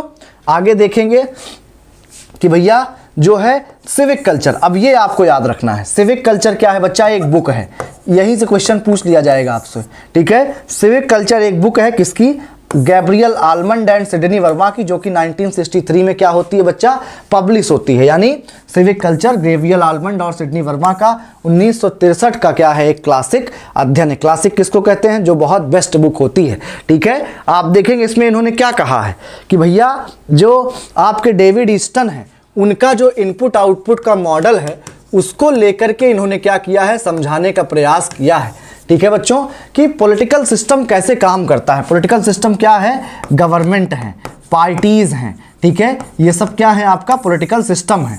तो भैया लोग क्या करते हैं, लोग इनपुट देते हैं। इनपुट कौन देता है बच्चा, पीपल देते हैं, लोग इनपुट दो तरीके से देते हैं। एक डिमांड करते हैं कि क्या चाहिए उनको, और जो मिलता है उसको सपोर्ट करने का कार्य भी वो करते हैं। यानी लोगों के दो काम होते हैं, वो डिमांड करते हैं और सपोर्ट करते हैं। ठीक है, अब आप देखेंगे बच्चों कि डिमांड में क्या है। डिमांड में वो कुछ कहेंगे, भैया इस पर रूल बनाओ आप, और उन डिमांड को लेकर के क्या करेगी गवर्नमेंट, आप देखेंगे कि उस पर जो है डिसीजन देगी, पॉलिसीज बनाएगी। ठीक है, वो जो डिसीजन और पॉलिसीज हैं इनको क्या कहा जाता है बच्चों, आउटपुट कहा जाता है। ठीक है, जो भी गवर्नमेंट लोगों के इनपुट्स लेकर के डिसीजन देगी, पॉलिसीज बनाएगी, उसी को क्या कहते हैं, आउटपुट कहते हैं। वो आउटपुट क्या होगा, वो आउटपुट पर लोगों का फीडबैक लिया जाएगा कि जो पॉलिसीज बनती हैं उसको लोग उस पर राय देते हैं ना, कि क्या सही है, क्या गलत है, क्या और बदलाव करना चाहिए, उन पर फीडबैक लिया जाएगा। अगर तो लोगों का फीडबैक अच्छा होगा तो लोग उसको क्या कर देंगे, सपोर्ट कर देंगे। अगर फीडबैक अच्छा हुआ तो लोग क्या कर देंगे, उस पॉलिसी का सपोर्ट कर देंगे। लेकिन अगर फीडबैक गलत हुआ तो ये एक नया इनपुट बन करके डिमांड के रूप में चला जाएगा कि भैया इसमें ये कमियां हैं और ये कमियां क्या करनी चाहिए, सरकार को दूर करनी चाहिए। तो अगर कुछ कमियां रही तो वो क्या होगा बच्चों, एक नया डिमांड बन करके क्या हो जाएगा, सामने आ जाएगा, फिर से पॉलिसी बनेगी। ये पूरा क्या है बच्चा, चलता रहता है, सर्कुलर है। ठीक है, ये हमेशा चलता रहता है। और इन्वायरमेंट क्या है बच्चा, इन्वायरमेंट है कि भैया आप देख रहे हैं इन्वायरमेंट में हम लोग हैं जो इसको जो है प्रभावित करते हैं। जैसे एनजीओ हो गए, इंटरेस्ट ग्रुप हो गए, प्रेशर ग्रुप हो गए, पीपल हो गए, डॉक्टर, इंजीनियर, जितने भी लोग हैं ये सब क्या है बच्चा, इन्वायरमेंट का हिस्सा हैं। ये पॉलिसीज को क्या करते हैं, इन्फ्लुएंस करने का कार्य करते हैं। तो ये क्या किया है आपके, इसको भी समझाने का कार्य आप देखेंगे बच्चों कि किया है किसने, आपके सिडनी वर्मा ने क्या कहा है कि अगर तो पॉलिसीज क्या है, ध्यान से समझिएगा क्यों इसका एग्जाम्पल लिया उन्होंने, कि अगर पॉलिसीज अच्छी बन रही होगी तो लोगों का रुझान क्या होगा, अच्छा होगा, वो पॉलिटिक्स की ओर ज्यादा अग्रसर होंगे। लेकिन अगर पॉलिसीज उनके मन की नहीं बन रही होगी, कुछ भी हो रहा होगा, तो वो फिर राजनीति से बिल्कुल बच्चों हट जाएंगे। ठीक है, इस बात को आपको याद रखना है। अब हम टाइप्स ऑफ पॉलिटिकल कल्चर की ओर बढ़ेंगे। ठीक है, यानी राजनीतिक संस्कृति के प्रकार को हम क्या करेंगे, देखेंगे। आलमंड एंड वर्मा ने आपको बुक बताया मैंने, सिविक कल्चर। ठीक है, इन्होंने बच्चा 3 तरीके की जो है कल्चर की बात की है इस बुक में, कि 3 तरीके के कल्चर होते हैं। एक क्या होता है बच्चा, पैरोकियल। दूसरा क्या होता है बच्चा, आगे देखेंगे हम लोग। पैरोकियल कल्चर क्या है, यानी संकीर्ण राजनीतिक संस्कृति।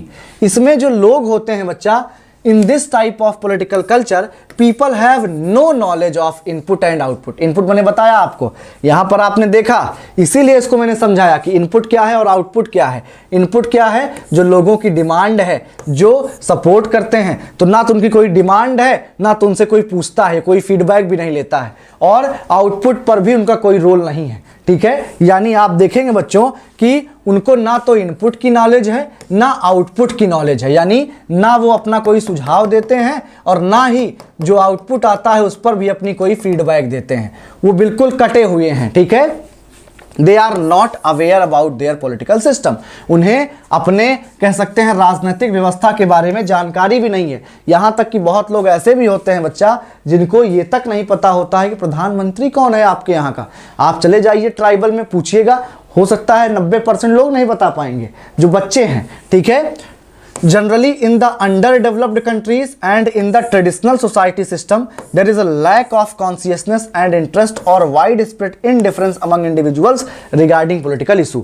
आप देखेंगे जो अविकसित देश हैं, जो गरीब देश हैं, वो पहले भोजन कर लें, उनको एक टाइम का खाना नहीं मिल रहा होता है, तो वो राजनीति की बात कितना करेंगे। ठीक है बच्चों, और जो पारंपरिक सामाजिक व्यवस्था है, जैसे ट्राइबल पीपल जो अपने फैसले पर चलते हैं, ठीक है, उनमें राजनीतिक मुद्दों के संबंध में कोई चेतना नहीं होती है, कोई ज्ञान नहीं होता है। उदाहरण के लिए देखेंगे बच्चा, तो few countries of Asia and Africa, कुछ कंट्रीज हैं एशिया और अफ्रीका की जो क्या हैं, आप देखेंगे इसका एग्जाम्पल है। अगर इंडिया में देखें, रीजन वाइज देखें बच्चों, इंडिया में तो आप देखेंगे कुछ ट्राइब्स हैं, ऐसी कुछ ट्राइब्स हैं, और अंडमान को अगर आप देखें, आप अंडमान एंड निकोबार, तो ये सब क्या है, आप देखेंगे पैरोकियल में आपके आएंगे। यानी पैरोकियल में क्या है, इनको कोई भी जानकारी नहीं है अपने सिस्टम के बारे में।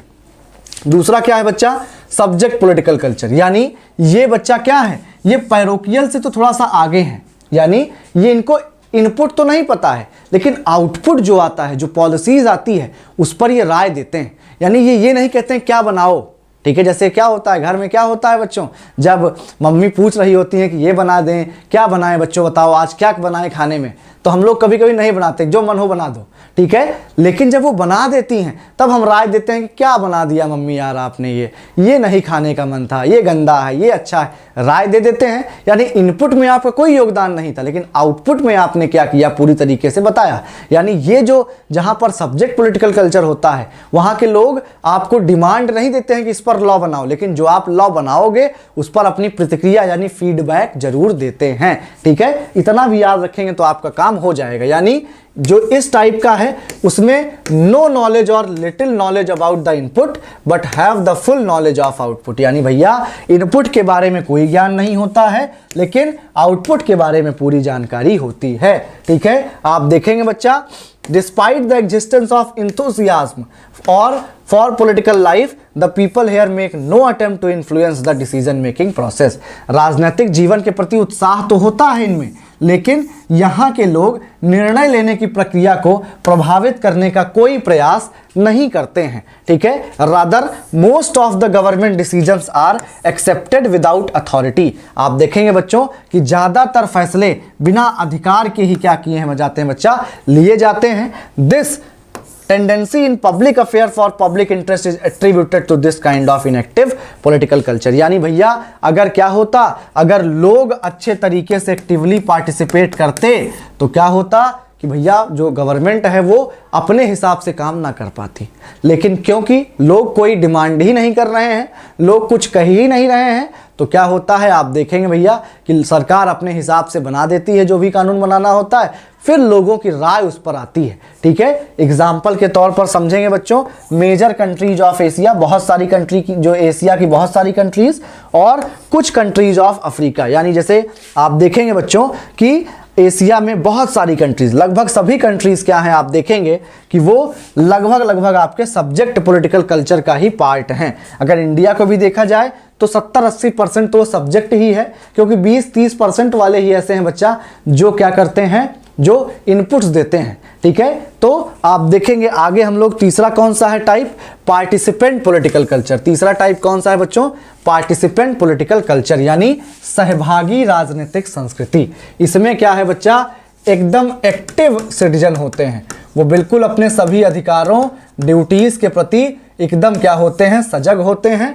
वो इनपुट में भी पूरा योगदान देते हैं, उनको राजनीति की इतनी समझ होती है कि वो इनपुट में भी योगदान देते हैं और आउटपुट पर फीडबैक भी देते हैं, ठीक है। ये कहाँ पाए जाते हैं बच्चों, डेवलप्ड कंट्री में कल्चर पाया जाता है, जहाँ people are fully aware and have the knowledge of both input और आउटपुट।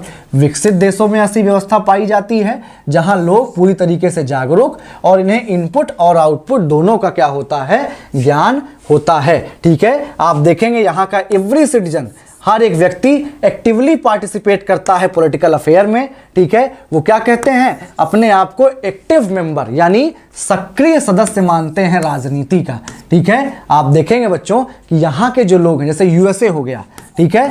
यूएसए में क्या है बच्चों, पार्टिसिपेंट कल्चर है, सभी लोग बच्चा क्या है, आप देखेंगे राजनीति में पार्टिसिपेट कर रहा होता है, उसकी भी अपनी एक विचारधारा होती है, वो भी बताता है कि सरकार क्या अच्छा कर रही है और सरकार क्या गलत कर रही है, ठीक है। Example USA, France, European countries, ठीक है बच्चों। तो तीनों को आपको याद रखना है, बस ऐसे याद रखिए कि आपके जो आलमंड एंड सिडनी वर्मा हैं, उन्होंने क्या दिया है, सिविक कल्चर नाम की बुक लिखी 1963 में।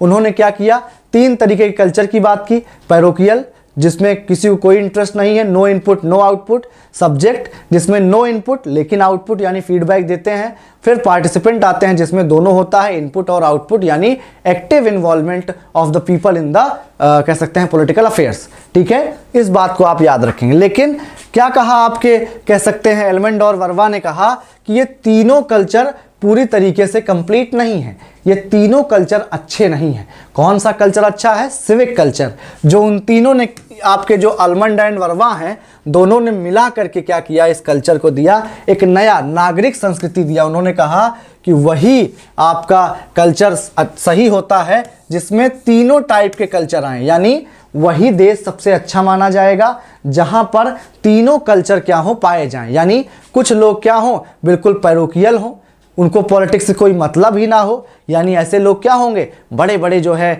दूसरे और काम करेंगे। ठीक है, ऐसा कहा आपके वर्बा ने कि उनको कोई पॉलिटिक्स में मतलब ही ना हो। दूसरे लोग कौन से हो, जिनको इनपुट में कोई मतलब ना हो लेकिन आउटपुट के बारे में उनकी राय रहो।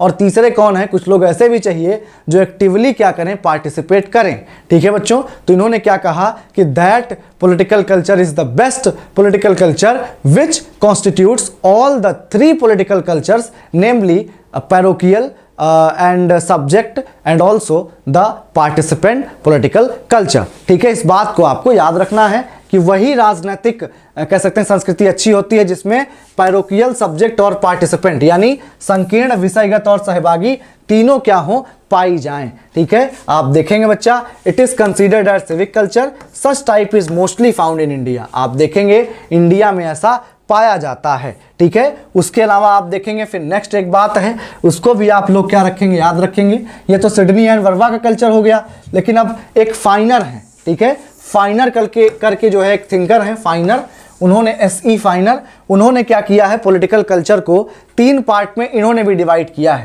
लो, मैच्योर्ड और हाई। अगर पूछा जाए कभी बच्चों कि पॉलिटिकल कल्चर को लो, मैच्योर और हाई में किसने जो है आपका कैटेगराइज किया है, यानी आपका निम्न, परिपक्व और उच्च में किसने किया है, तो आपको याद रहे कि ये SE फाइनर ने किया है। अब वही सेम बात है, बस इन्होंने नाम चेंज कर दिया है बच्चों। ठीक है, कुछ एक्स्ट्रा नहीं समझना है। SE फाइनर ने क्या किया है, सिर्फ नाम चेंज कर दिया है। क्या नाम चेंज किया बच्चों, कि इन्होंने लो पॉलिटिकल कल्चर को क्या कह दिया, पैरोकियल। यानी लो वाला क्या है, ध्यान देंगे, पैरोकियल है। ठीक है, लो वाला पैरोकियल है और मैच्योर वाला क्या है, सब्जेक्ट है जो आपके वर्बा ने दिया था, और हाई वाला क्या है, पार्टिसिपेंट है। यानी भैया कुछ अलग से नहीं दिया इन्होंने, बस नाम बदल दिया। जो वहाँ पैरोकियल था उसको यहाँ लो कह दिया। ठीक है, और जो मैच्योर था उसको, जो सब्जेक्ट था उसको मैच्योर कह दिया, जो पार्टिसिपेंट था उसको हाई कर दिया। ठीक है, तो आप ये तीनों वर्ड याद रखेंगे, लो, मैच्योर एंड हाई किसने दिया है, आपके फाइनर ने दिया है। ठीक है, अब इसको क्रिटिसाइज भी किया जाता है बच्चों, क्रिटिसिज्म है इसका। ठीक है, आपको क्या रखना है, याद रखना है। ठीक है, कि इसका क्रिटिसिज्म भी क्या किया है, इन्होंने किया है। यानी लोग इसको क्रिटिसाइज करते हैं, पॉलिटिकल कल्चर का जो अप्रोच है उसको लोग क्या कर रहे होते हैं, क्रिटिसाइज करते हैं। ठीक है, क्या है, it is difficult to draw full picture of political culture as the opinion and attitudes of people are not very clear and can not be represented as whole. क्या कहता है भैया कि राजनीतिक संस्कृति की पूरी तस्वीर खींचना कठिन है क्योंकि लोगों की राय और दृष्टिकोण स्पष्ट नहीं होते हैं और उन्हें समग्र रूप से प्रस्तुत करना इतना आसान नहीं होता है। यानी क्या कहना चाहते हैं बच्चों यहाँ पर, ये कहना चाहते हैं कि जो पॉलिटिकल कल्चर है लोग दिखाते ही नहीं है। कभी कभी अंदर से उनको कुछ और लग रहा होता है और बाहर से कहते हैं नहीं नहीं पॉलिटिक्स बहुत अच्छी चीज़ है, अंदर से उनको कभी नहीं जाना है उसमें। यानी जो जैसा होता है, देखिए पहली बात तो कोई भी स्टडी ह्यूमन कह सकते हैं बिहेवियर पर नहीं बेस्ड हो सकती है क्योंकि व्यक्ति बहुत बदलता रहता है, फिकल माइंडेड होता है, समय समय पर क्या कर जाता है वो बदल जाता है। इसीलिए आप देखेंगे कि क्या कहा जाता है कि आपकी जो स्टडी है उसको कभी भी आप ह्यूमन नेचर पर बेस्ड ना करें। तो यानी जो ह्यूमन कल्चर है वो भी क्या होता है, बदलता रहता है, इसलिए इसको क्रिटिसाइज किया गया है। दूसरी बात क्या है बच्चों, the actual performance of the political belief and attitudes in a country of political researchers may be different from their expectation. यानी आप देखेंगे वही सेम बात है, ह्यूमन नेचर पर ही बेस्ड बच्चा, कि जो ह्यूमन रिसर्चर हैं वो जा करके जब पूछने जाएंगे कि भैया आप किसको जो है चाहते हैं, क्या है, कैसा है, तो आप देखेंगे भैया कि क्या होगा कि जो लोग हैं वो पूछने वाले को गलत भी इंफॉर्मेशन देते हैं। मान लो मैं गया रिसर्च करने गांव में और मैंने पूछा कि ताऊ किस पार्टी को सपोर्ट करते हो, कह देंगे भैया बीजेपी। अंदर से हो सकता है वो साइकिल को वोट देते हो, लेकिन हो सकता है डर रहे हो कि भैया सरकार अगर सुन लेगी तो हमको कुछ करे ना। तो यानी रियल जो कल्चर है वो निकल ही नहीं पाता है, लोग अपने अंदर ही रख लेते हैं कि पॉलिटिक्स के बारे में क्या सोचते हैं, आप पॉलिटिकल सिस्टम के बारे में क्या सोचते हैं। ठीक है, तो आप देखेंगे बच्चों कि जो रियलिटी है वो कल्चर से सामने नहीं आ पाती है, इसलिए ये जो अप्रोच था इसको क्या कर दिया गया था बच्चों, रिजेक्ट कर दिया गया था। ये अप्रोच सही नहीं माना गया आपके कंपैरेटिव पॉलिटिक्स के अध्ययन में। ठीक है, तो ये पूरा था, आपको क्या रखना है, याद रखना है। ठीक है बच्चों, ठीक है, तो हम लोग नेक्स्ट टॉपिक पर चलते हैं जो हमारा दूसरा टॉपिक है। ठीक है, कंक्लूजन क्या है आप देखेंगे कि दो the concept of political culture has developed after the second world war, it is important for any political system as it shapes the attitude, belief and notions of people towards the political system। कुछ नहीं है बच्चा, क्या लिखा गया है यहाँ पर कि भैया जो कह सकते हैं भैया ठीक है उतना महत्वपूर्ण नहीं है ये, क्योंकि लोगों के पॉलिटिकल कल्चर को हम अच्छे तरीके से नहीं समझ सकते हैं, उनका स्वभाव नहीं समझ सकते हैं, लेकिन फिर भी ये इम्पॉर्टेंट है। इससे क्या पता चलता है कि जो व्यक्ति है वो क्या सोचता है पॉलिटिकल सिस्टम के बारे में, उसकी राय क्या है राजनीति के बारे में, वो राजनीति को कैसे देखता है, पार्टीज को कैसे देखता है। ठीक है बच्चों, पार्टी की बात हुई अगर तो हम लोग क्या स्टार्ट करेंगे बच्चा, इसी लेक्चर में हम लोग, क्योंकि आपका पॉलिटिकल कल्चर बहुत छोटा था, तो हम लोग किस तरफ बढ़ेंगे अब बच्चों, पार्टी प्रणाली की तरफ बढ़ेंगे। ये इसमें भी आपको क्या है बहुत इंटरेस्ट आने वाला है, कोई बोरिंग सब्जेक्ट नहीं है बच्चा, इंटरेस्टिंग है, इंटरेस्ट आएगा आपको। पार्टी प्रणाली यानी पार्टी सिस्टम क्या होता है, ठीक है, इसको अब हम लोग क्या करेंगे अच्छे तरीके से समझने का प्रयास करेंगे बच्चों। ठीक है, political parties are an indispensable part of modern democratic system. अब बच्चा सोचिए कि डेमोक्रेसी है, डेमोक्रेसी होगी तो भैया क्या होगा, इलेक्शन होगा, डेमोक्रेसी में तो चुने हुए प्रतिनिधि आते हैं। ठीक है, तो यानी इलेक्शन होगा, और इलेक्शन होगा तो भैया पॉलिटिकल पार्टी तो होना ही चाहिए ना, नहीं तो अगर पॉलिटिकल पार्टीज नहीं होंगी तो किसको आप चुनेंगे भाई। अगर एक ही पार्टी होगी तब तो फिर क्या होगा, बहुत दिक्कत हो जाएगी। जैसे मान लीजिए कई जगह पर ऐसा होता भी है तो लोगों के पास कोई ऑप्शन नहीं होता है, लेकिन पार्टी का होना बहुत अनिवार्य है। अगर कहीं भी इलेक्शन हो रहा है बच्चों तो पार्टी का होना क्या है, बहुत ज़्यादा महत्वपूर्ण है। इस बात को आपको अच्छे तरीके से क्या रखना है, याद रखना है, यानी पार्टी बहुत इंपॉर्टेंट है। अब एक फैक्ट है बच्चा जो आपको अच्छे तरीके से याद रखना चाहिए कि जो स्टडी ऑफ पॉलिटिकल पार्टीज है उसको क्या कहा जाता है बच्चों, स्टेसियोलॉजी कहा जाता है। ठीक है, क्या कहा जाता है, स्टेटिस्टियोलॉजी नहीं कहा जाता है। ठीक है, क्या कहा जाता है बच्चों, अच्छे तरीके से आपको याद रखना है, सांख्यिकी विज्ञान नहीं है बच्चा वो। ठीक है, क्या कहा जाता है, अभी मैं आपको आगे क्या करूंगा बताऊंगा, परेशान नहीं होना है। ठीक है, वो उसको क्या कहते हैं, स्टेसियोलॉजी। ठीक है, अभी हम लोग आगे क्या करेंगे उसके बारे में डिस्कशन कर रहे होंगे, अभी यहां पर आपको ये नहीं याद रखना है। They provide a link between the government and the citizen. बिल्कुल सही बात है, गवर्नमेंट यहां पर होती है बच्चा और सिटीजन यहां पर होता है, इसके बीच का लिंक कौन बनता है, आपकी पार्टीज बनती हैं, कि जो लोग कहते हैं वो पार्टी सुनती है उनके जो है मुद्दों को, और जब वो पार्टी पावर में आती है तो वो क्या करती है, उन मुद्दों पर जो है कानून बनाने का कार्य करती है बच्चों। ठीक है, इस बात को क्या रखेंगे आप सभी अच्छे तरीके से याद रखेंगे। ठीक है, आप देखेंगे बच्चों क्या होता है कि भैया मीनिंग क्या है पॉलिटिकल पार्टी का। अब political party is a voluntary organisation, ये एक स्वैच्छिक संगठन होता है।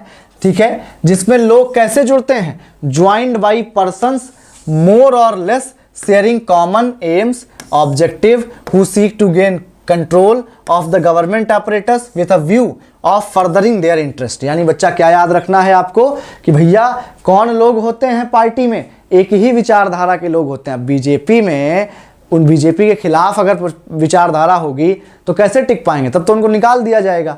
यानी एक पार्टी में एक ही विचारधारा, एक ही लक्ष्य, एक ही सोच वाले लोग क्या होते हैं बच्चों, शामिल होते हैं। यही यहाँ पर क्या कहा गया है बच्चों, कहा गया है, यानी जो कह सकते हैं अपने हितों को आगे बढ़ाने की दृष्टि से सरकारी तंत्र पर नियंत्रण हासिल करना चाहते हैं। आप देखेंगे बच्चों पॉलिटिकल पावर और इंटरेस्ट ग्रुप में यही अंतर है।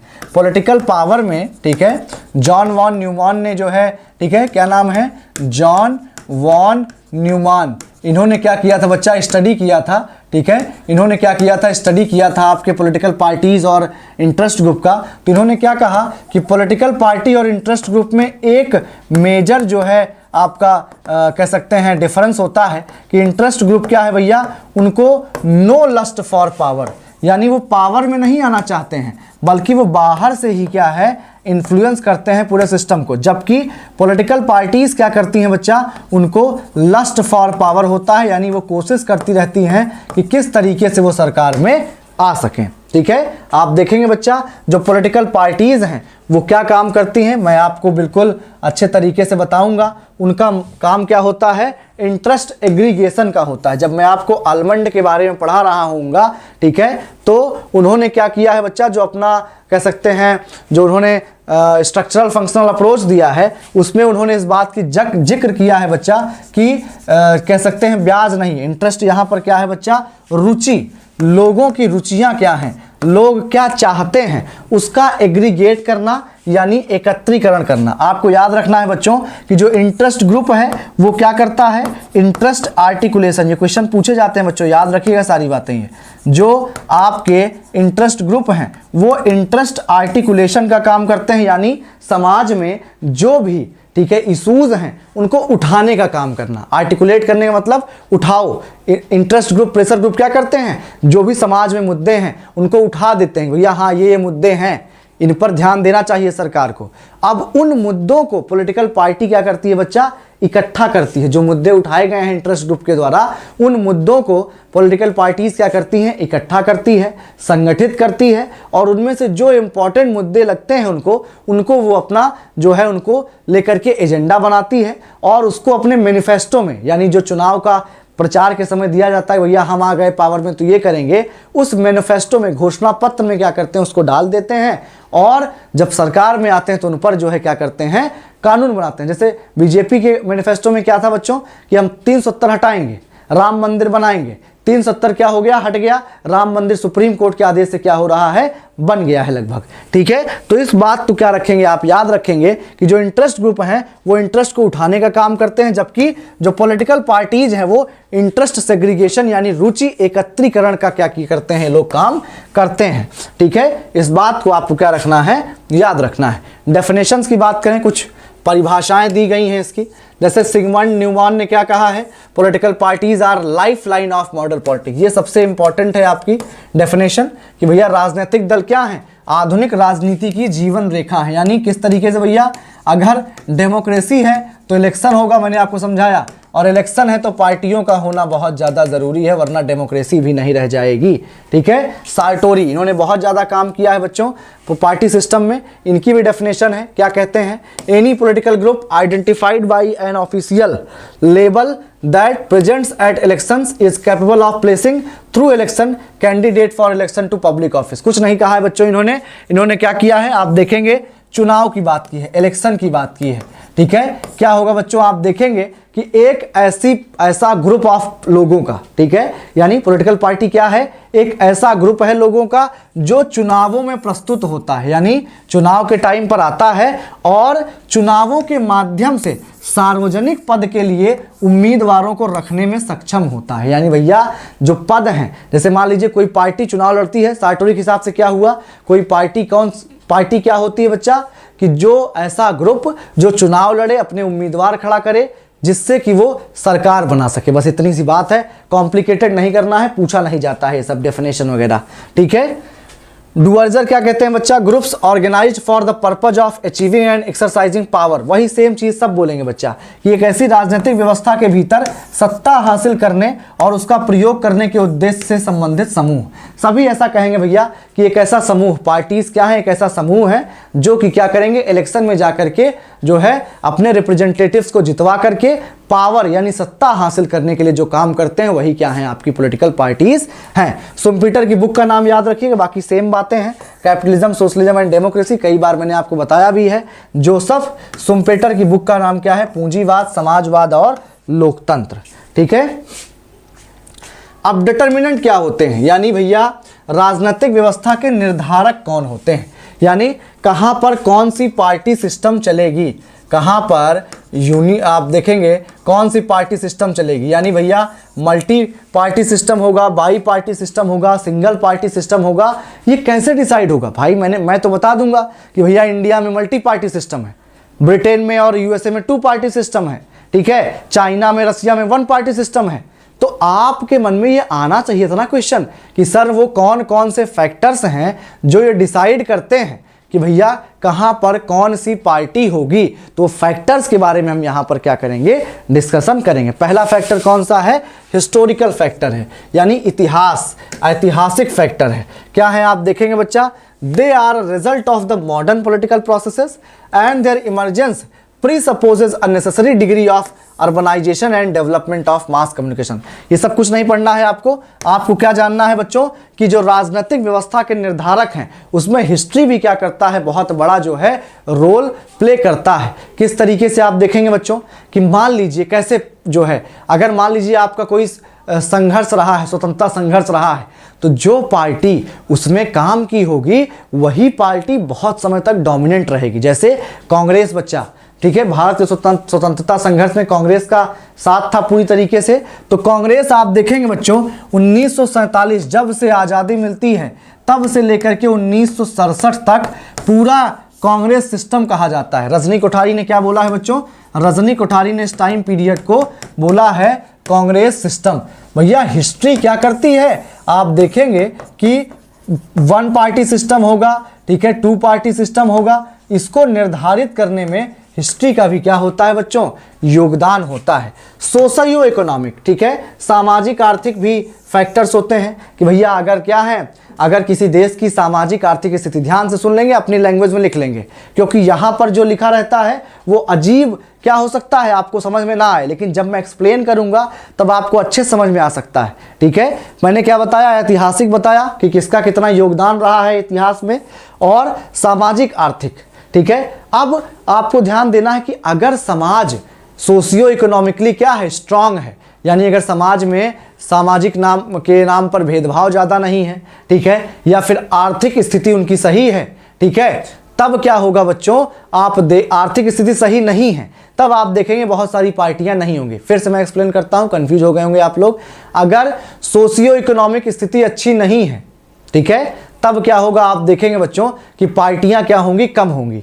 लेकिन अगर सोशियो इकोनॉमिक स्थिति सही है कि लोगों के पास पैसा आ जाएगा, तो लोग क्या करेंगे बच्चों, राजनीति में आने के बारे में सोचेंगे। जब तक उनके पास पैसा नहीं होगा, उनका समाज में कोई इज्जत वैल्यू नहीं होगी, तब तक कैसे कोई समाज में आने के बारे में सोचेगा। भैया चुनाव लड़ लेते हैं, पता है जीतेंगे ही नहीं, ठीक है, और पैसा भी नहीं इतना कि चुनाव लड़ पाएं, भोजन ही नहीं कर पा रहे हैं 2 टाइम का, तो चुनाव क्या लड़ेंगे, तो वहां पर पार्टियां कम होंगी। लेकिन जहां की स्थिति सही हो जाती है वहां पर आप देखेंगे भैया पार्टियां ज़्यादा होंगी। आप देखेंगे कि आपके इंडिया में भी रीजनल पार्टीज का जो ग्रोथ है वो कब हुआ, आफ्टर ग्रीन रेवोल्यूशन। पहले क्या था बच्चों, भोजन ही नहीं मिल पाता था, लेकिन जब ग्रीन रेवोल्यूशन हुआ, खाद वगैरह आई, तो क्या हुआ, आप देखेंगे कि लोगों के खेतों में बहुत सारा अनाज होने लगा, और उस अनाज ने क्या किया बच्चा, आप देखेंगे कि एक तरीके से लोगों में ये भावना पैदा कर दी कि भैया क्या कर सकते हैं, हम भी पॉलिटिक्स में जा सकते हैं, हमारी बेसिक नेसेसिटीज पूरी हैं। इसी चीज को आपको याद रखना है। रुडोल्फ एंड रुडोल्फ ने क्या कहा है, मिस्टर एंड मिसेज रुडोल्फ ने क्या किया है, कहा है बच्चों, रुडोल्फ एंड रुडोल्फ ने, याद रखिएगा, बुलक कार्ट कैपिटलिज्म कहा है। क्या कहा है बच्चों, बुलक कार्ट क्या होता है, आपको पता होगा, बैलगाड़ी, बुलक कार्ट कैपिटलिस्ट, कि भैया जो आपके किसान थे जो ग्रीन रेवोल्यूशन से मजबूत हुए, उन्होंने क्या किया, बाद में जा करके पार्टीज बना ली, और वो पार्टीज क्या हो गई, जो पार्टी नंबर था वो क्या हो गया, देश में बढ़ गया। यानी जो 1967 तक आप देखेंगे कांग्रेस का पूरा था, डोमिनेंट पार्टी सिस्टम था,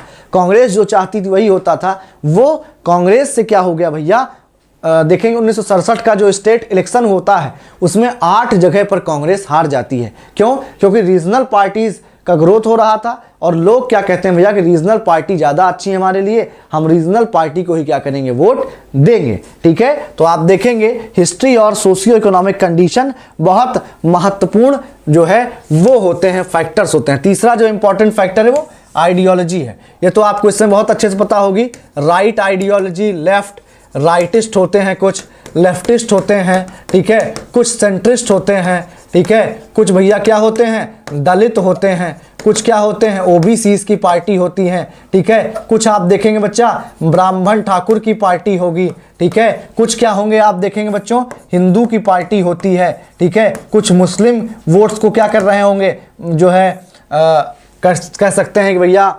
लालच देकर के बुला रहे होते हैं। यानी जो आइडियोलॉजी है उसके बेसिस पर पार्टियां बनती जाती हैं। इसकी वजह से क्या होता है बच्चा, आप देखेंगे कि मल्टी पार्टी सिस्टम हो जाता है। जैसे इंडिया में बहुत सारे जाति, धर्म, संप्रदाय और कह सकते हैं राइटिस्ट, लेफ्टिस्ट सभी तरह की विचारधारा मौजूद है, तो इसलिए मल्टी पार्टी सिस्टम है। हर एक विचारधारा की एक पार्टी आपको यहाँ पर देखने को मिल जाएगी। लेकिन वही आप देखेंगे बच्चों कि जो और देश हैं, ठीक है, जैसे यूएसए है, ठीक है, जैसे यूएसए है, यूके है, यहाँ पर आइडियोलॉजी का कोई कॉन्सेप्ट नहीं है, तो वहाँ पर आप देखेंगे बच्चों कि टू पार्टी सिस्टम ही क्या होता है वहाँ पर आपका देखने को आपको मिलता है, क्योंकि वहाँ पर आपकी आइडियोलॉजी ज़्यादा नहीं है। ठीक है, इस बात को आपको अच्छे तरीके से याद रखना है। यहाँ तक कि लॉर्ड जेम्स ब्राइस ने क्या कहा था, लॉर्ड जेम्स ब्राइस ने इसी बात को बोला था कि भैया describe the Democrats and Republicans, दो पार्टी हैं यूएसए में, डेमोक्रेट्स और रिपब्लिकन, ठीक है, उनको क्या बोला था, two bottle of wine liquor being the same but different labels. क्या कहता है भैया वो, आपने बॉटल देखी होगी, ठीक है, उसमें अलग अलग जो है अलग अलग ब्रांड की जो आपकी वाइन होती है उसमें अलग अलग स्टिकर लगा होता है और स्वाद भी अलग अलग होता है। लेकिन लॉर्ड जेम्स ब्राइस क्या कहते हैं कि जो डेमोक्रेट और रिपब्लिकन है, क्योंकि उनके बीच में कोई आइडियोलॉजिकल डिफरेंसेस ही नहीं है भैया, ना कोई राइट में बहुत ज़्यादा है ना कोई लेफ्ट में बहुत ज़्यादा है, ठीक है। हालांकि अब देखेंगे आपकी इस समय रिपब्लिकन जो पार्टी है वो राइटिस्ट ज़्यादा है और आपकी जो डेमोक्रेट है वो सेंट्रिस्ट है, ठीक है। तो आप देखेंगे वो क्या कहते हैं कि ये दोनों शराब की ऐसी बोतलें हैं जिनका सिर्फ लेबल क्या है, ऊपर से इन्होंने अलग अपना लेबल लगा लिया है, बाकी अंदर क्या है, सेम वाइन है, ठीक है। यानी दोनों की सोच सेम है, दोनों सिर्फ डेवलपमेंट की बात करना चाहते हैं, लेकिन क्योंकि चुनाव जीतना है इसलिए लेबल अलग अलग इन्होंने क्या किया है, लगा रखा है। और आपको पता होना चाहिए बच्चा, यूएसए के जो लोग हैं, क्योंकि वहाँ पार्टिसिपेंट कल्चर है, तो वो जाति, धर्म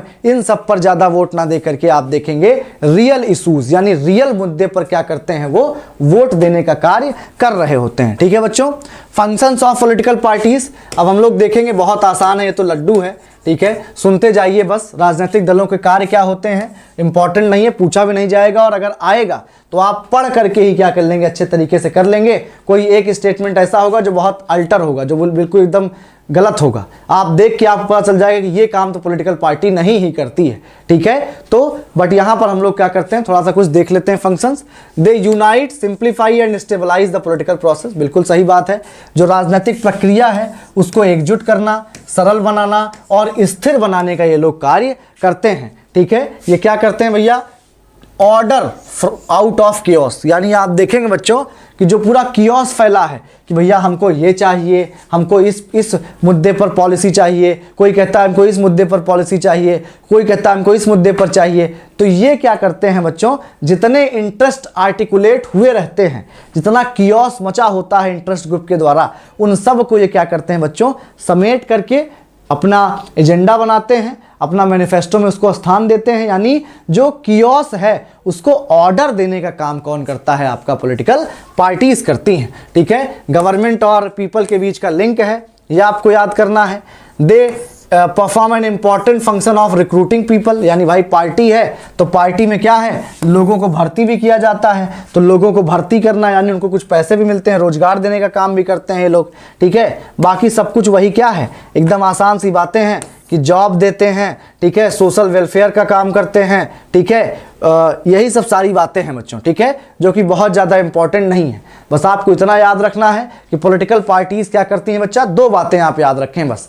एक तो पॉलिटिकल पार्टीज़ क्या करती हैं, जो है लोगों का वोट लेकर के सत्ता में आने का प्रयास करती हैं जिससे कि वो पावर में आ सकें, और दूसरा क्या करती हैं भैया, गवर्नमेंट और आपका जो पीपल हैं, जो गवर्नमेंट और जो पीपल हैं उनके बीच का क्या है बच्चा, लिंक होती हैं। इन्हीं के हिसाब से जो लोग हैं वो क्या करते हैं बच्चा, गवर्नमेंट तक पहुंच पाते हैं। क्योंकि चुनाव कौन लड़ती है, सरकार तो कोई लड़ती नहीं चुनाव, भाई सरकार थोड़ी लड़ती है चुनाव। कभी आपने सुना कि मोदी सरकार चुनाव लड़ रही है, सरकार तो चुनाव के बाद बनती है। तो बीजेपी, कांग्रेस, आम आदमी पार्टी, सपा, बसपा, ये चुनाव लड़ती हैं, और ये पार्टियां क्या होती हैं, घर घर में जाती हैं कि भैया हाँ बताइए क्या दिक्कत है, क्या समस्या है। तो ये पार्टियां अपनी इशूज़ को लेकर के क्या करती हैं, समाज में जाने का कार्य करती हैं बच्चों, ठीक है। तो इस बात को क्या रखेंगे आप, अच्छे तरीके से याद रखेंगे, ठीक है। उसके बाद थियरीज ऑफ पॉलिटिकल पार्टीज की ओर चलेंगे, ये बहुत इंपॉर्टेंट सेगमेंट है आपका, ठीक है। यहीं से क्वेश्चन पूछा जाता है,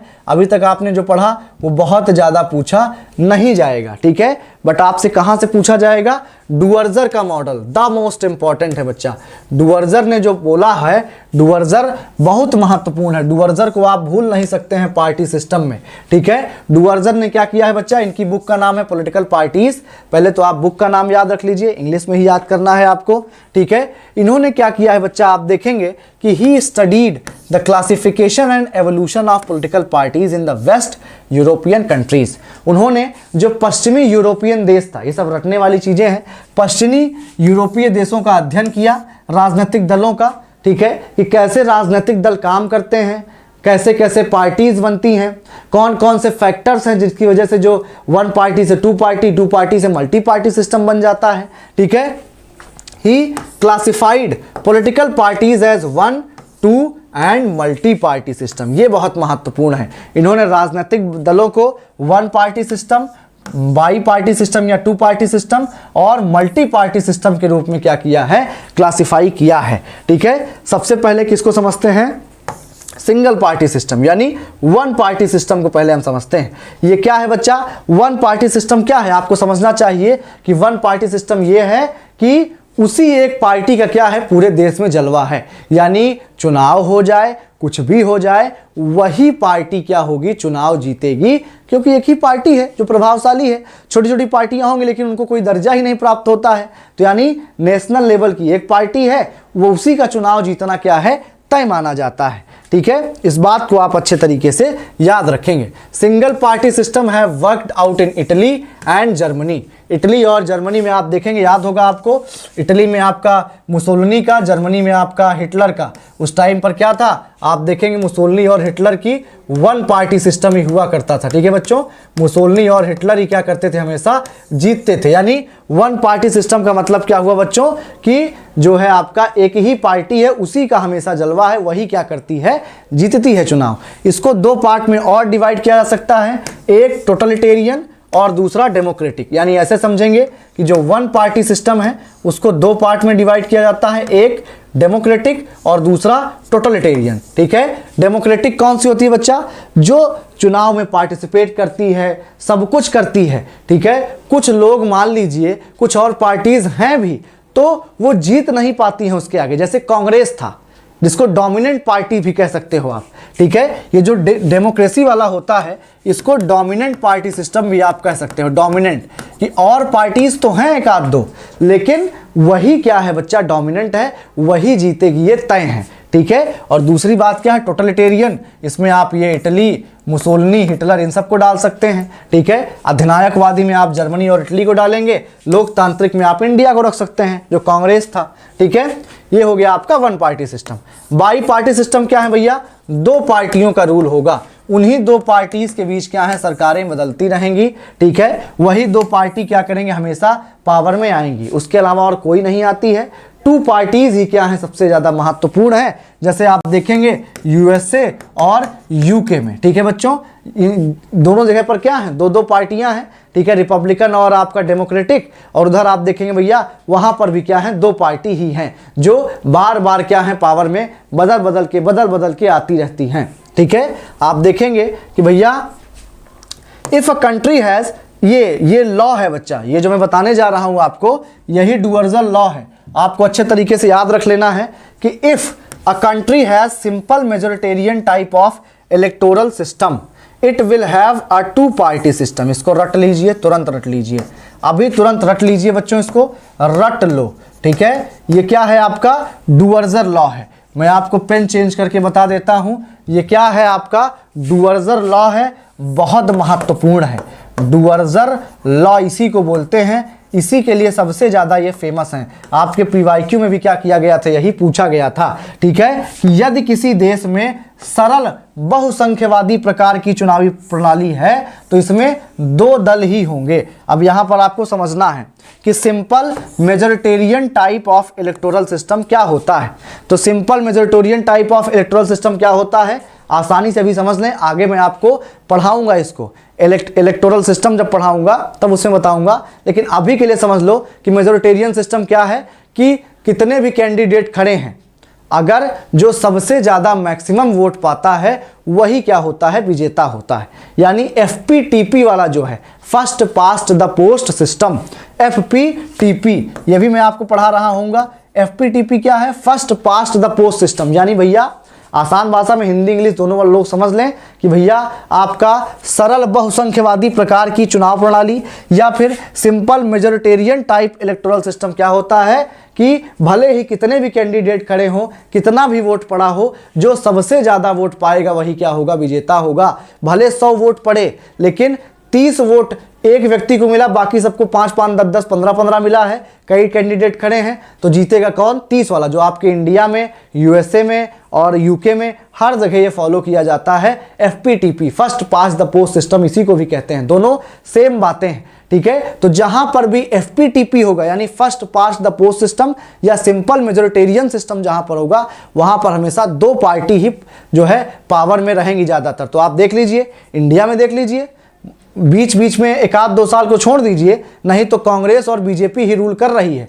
आप देखेंगे रिपब्लिकन और डेमोक्रेटिक ही रूल कर रहे हैं USA में।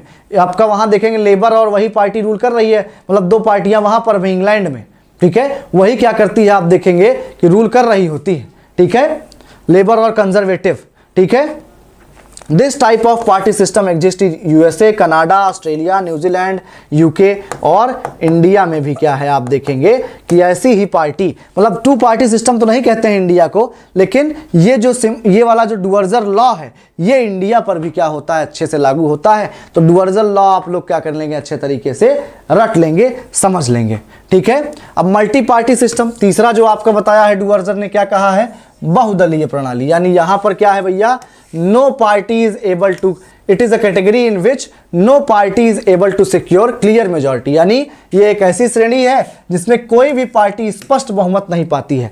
पहली बात तो आपको समझना होगा कि स्पष्ट बहुमत क्या होता है बच्चों। जब कोई पार्टी, जैसे मान लीजिए कहीं पर 500 सीट है टोटल, अगर कोई पार्टी 250 सीट पा जाए तो वो स्पष्ट बहुमत है, मेजॉरिटी उसी को तो कहेंगे ना, 250 पे मेजॉरिटी होगा, 251 पे, ठीक है। तो क्या याद रखना है कि जब एक पार्टी को मेजॉरिटी नहीं मिलती है तो 2-3-4 पार्टी मिलकर के क्या करते हैं भैया, सरकार बनाने का कार्य करते हैं। और अगर जहां पर मेजॉरिटेरियन सिस्टम नहीं है, मेजॉरिटी नहीं है, तो भैया वहां पे मल्टी पार्टी को मिला करके तो काम करना पड़ेगा। तो आपका जो मल्टी पार्टी सिस्टम है वो क्या कहता है, मल्टी पार्टी सिस्टम वहां होता है जहां पर कोई एक पार्टी का पावर में जलवा नहीं होता है, यानी सत्ता में, गवर्नमेंट में अकेले कोई पार्टी सरकार नहीं बना पाती है, उसे कई पार्टियों का सहयोग लगता है, वो क्या होता है, आपका मल्टी पार्टी सिस्टम होता है। यानी एक ऐसा देश जहां पर कई सारी पार्टीज क्या हैं, इन्फ्लुएंस करती हैं। देखिए बच्चा, इन्फ्लुएंस करने में और होने में अंतर है। पार्टियां चाइना में भी हैं कई सारी, लेकिन कोई प्रभाव नहीं है उनका। लेकिन इंडिया में जो पार्टियां हैं उनका प्रभाव है, 2-4 सीट सभी पार्टियां पाती हैं। और जब भैया देखिए, अब इस बार मोदी जी को 240 सीट मिली BJP को, तो इस बार गठबंधन करना पड़ा उनको।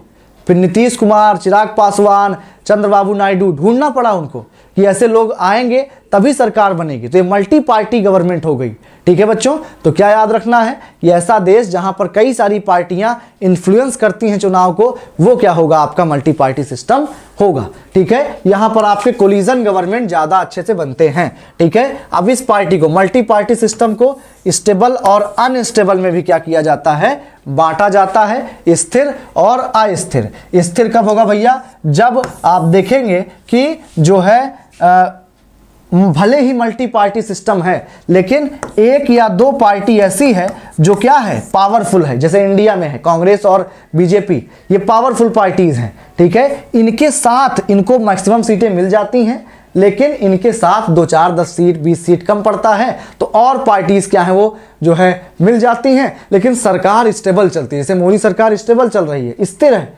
क्यों डर नहीं है किसी का, क्योंकि बस थोड़ा सा मेजॉरिटी कम थी, 30-32 सीट कम थी, उतना ले लिया है हमने सहयोगियों के साथ। लेकिन अनस्टेबल कब होगी, जब सब पार्टी लगभग बराबर पा जाएं कि सबके पास 40-40, 50-50 सीट है, तो वहां पर फिर सरकार कैसे चलेगी, वो तो खिचड़ी बन जाएगी पूरी।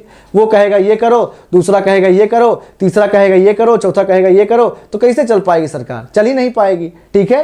तो वो क्या होगा, अनस्टेबल हो जाएगा, ठीक है। डुअर्जर किसने किसका केस दिया है, स्विट्जरलैंड, होलैंड और डेनमार्क का, इसको याद रखने की जरूरत नहीं है, ठीक है। अब आप देखेंगे बच्चा, डुअर्जर ने ही क्या किया है, 4 टाइप्स ऑफ पार्टीज बताई हैं। ठीक है। आप देखेंगे और भी 4 तरीके की पार्टीज बताई हैं, ठीक है। जैसे आप देखेंगे बच्चों, ब्रांच, पहला कौन सा है, ब्रांच। ये पूछता है किसने दिया है इस टाइप का, तो डुवर्जन ने ही दिया है, ब्रांच। उसके अलावा सेल टाइप, कॉकस टाइप और मिलिशिया टाइप। ये चारों पहले आपको नाम याद कर लेना है, रट लेना है, ठीक है। पहला क्या है, ब्रांच टाइप।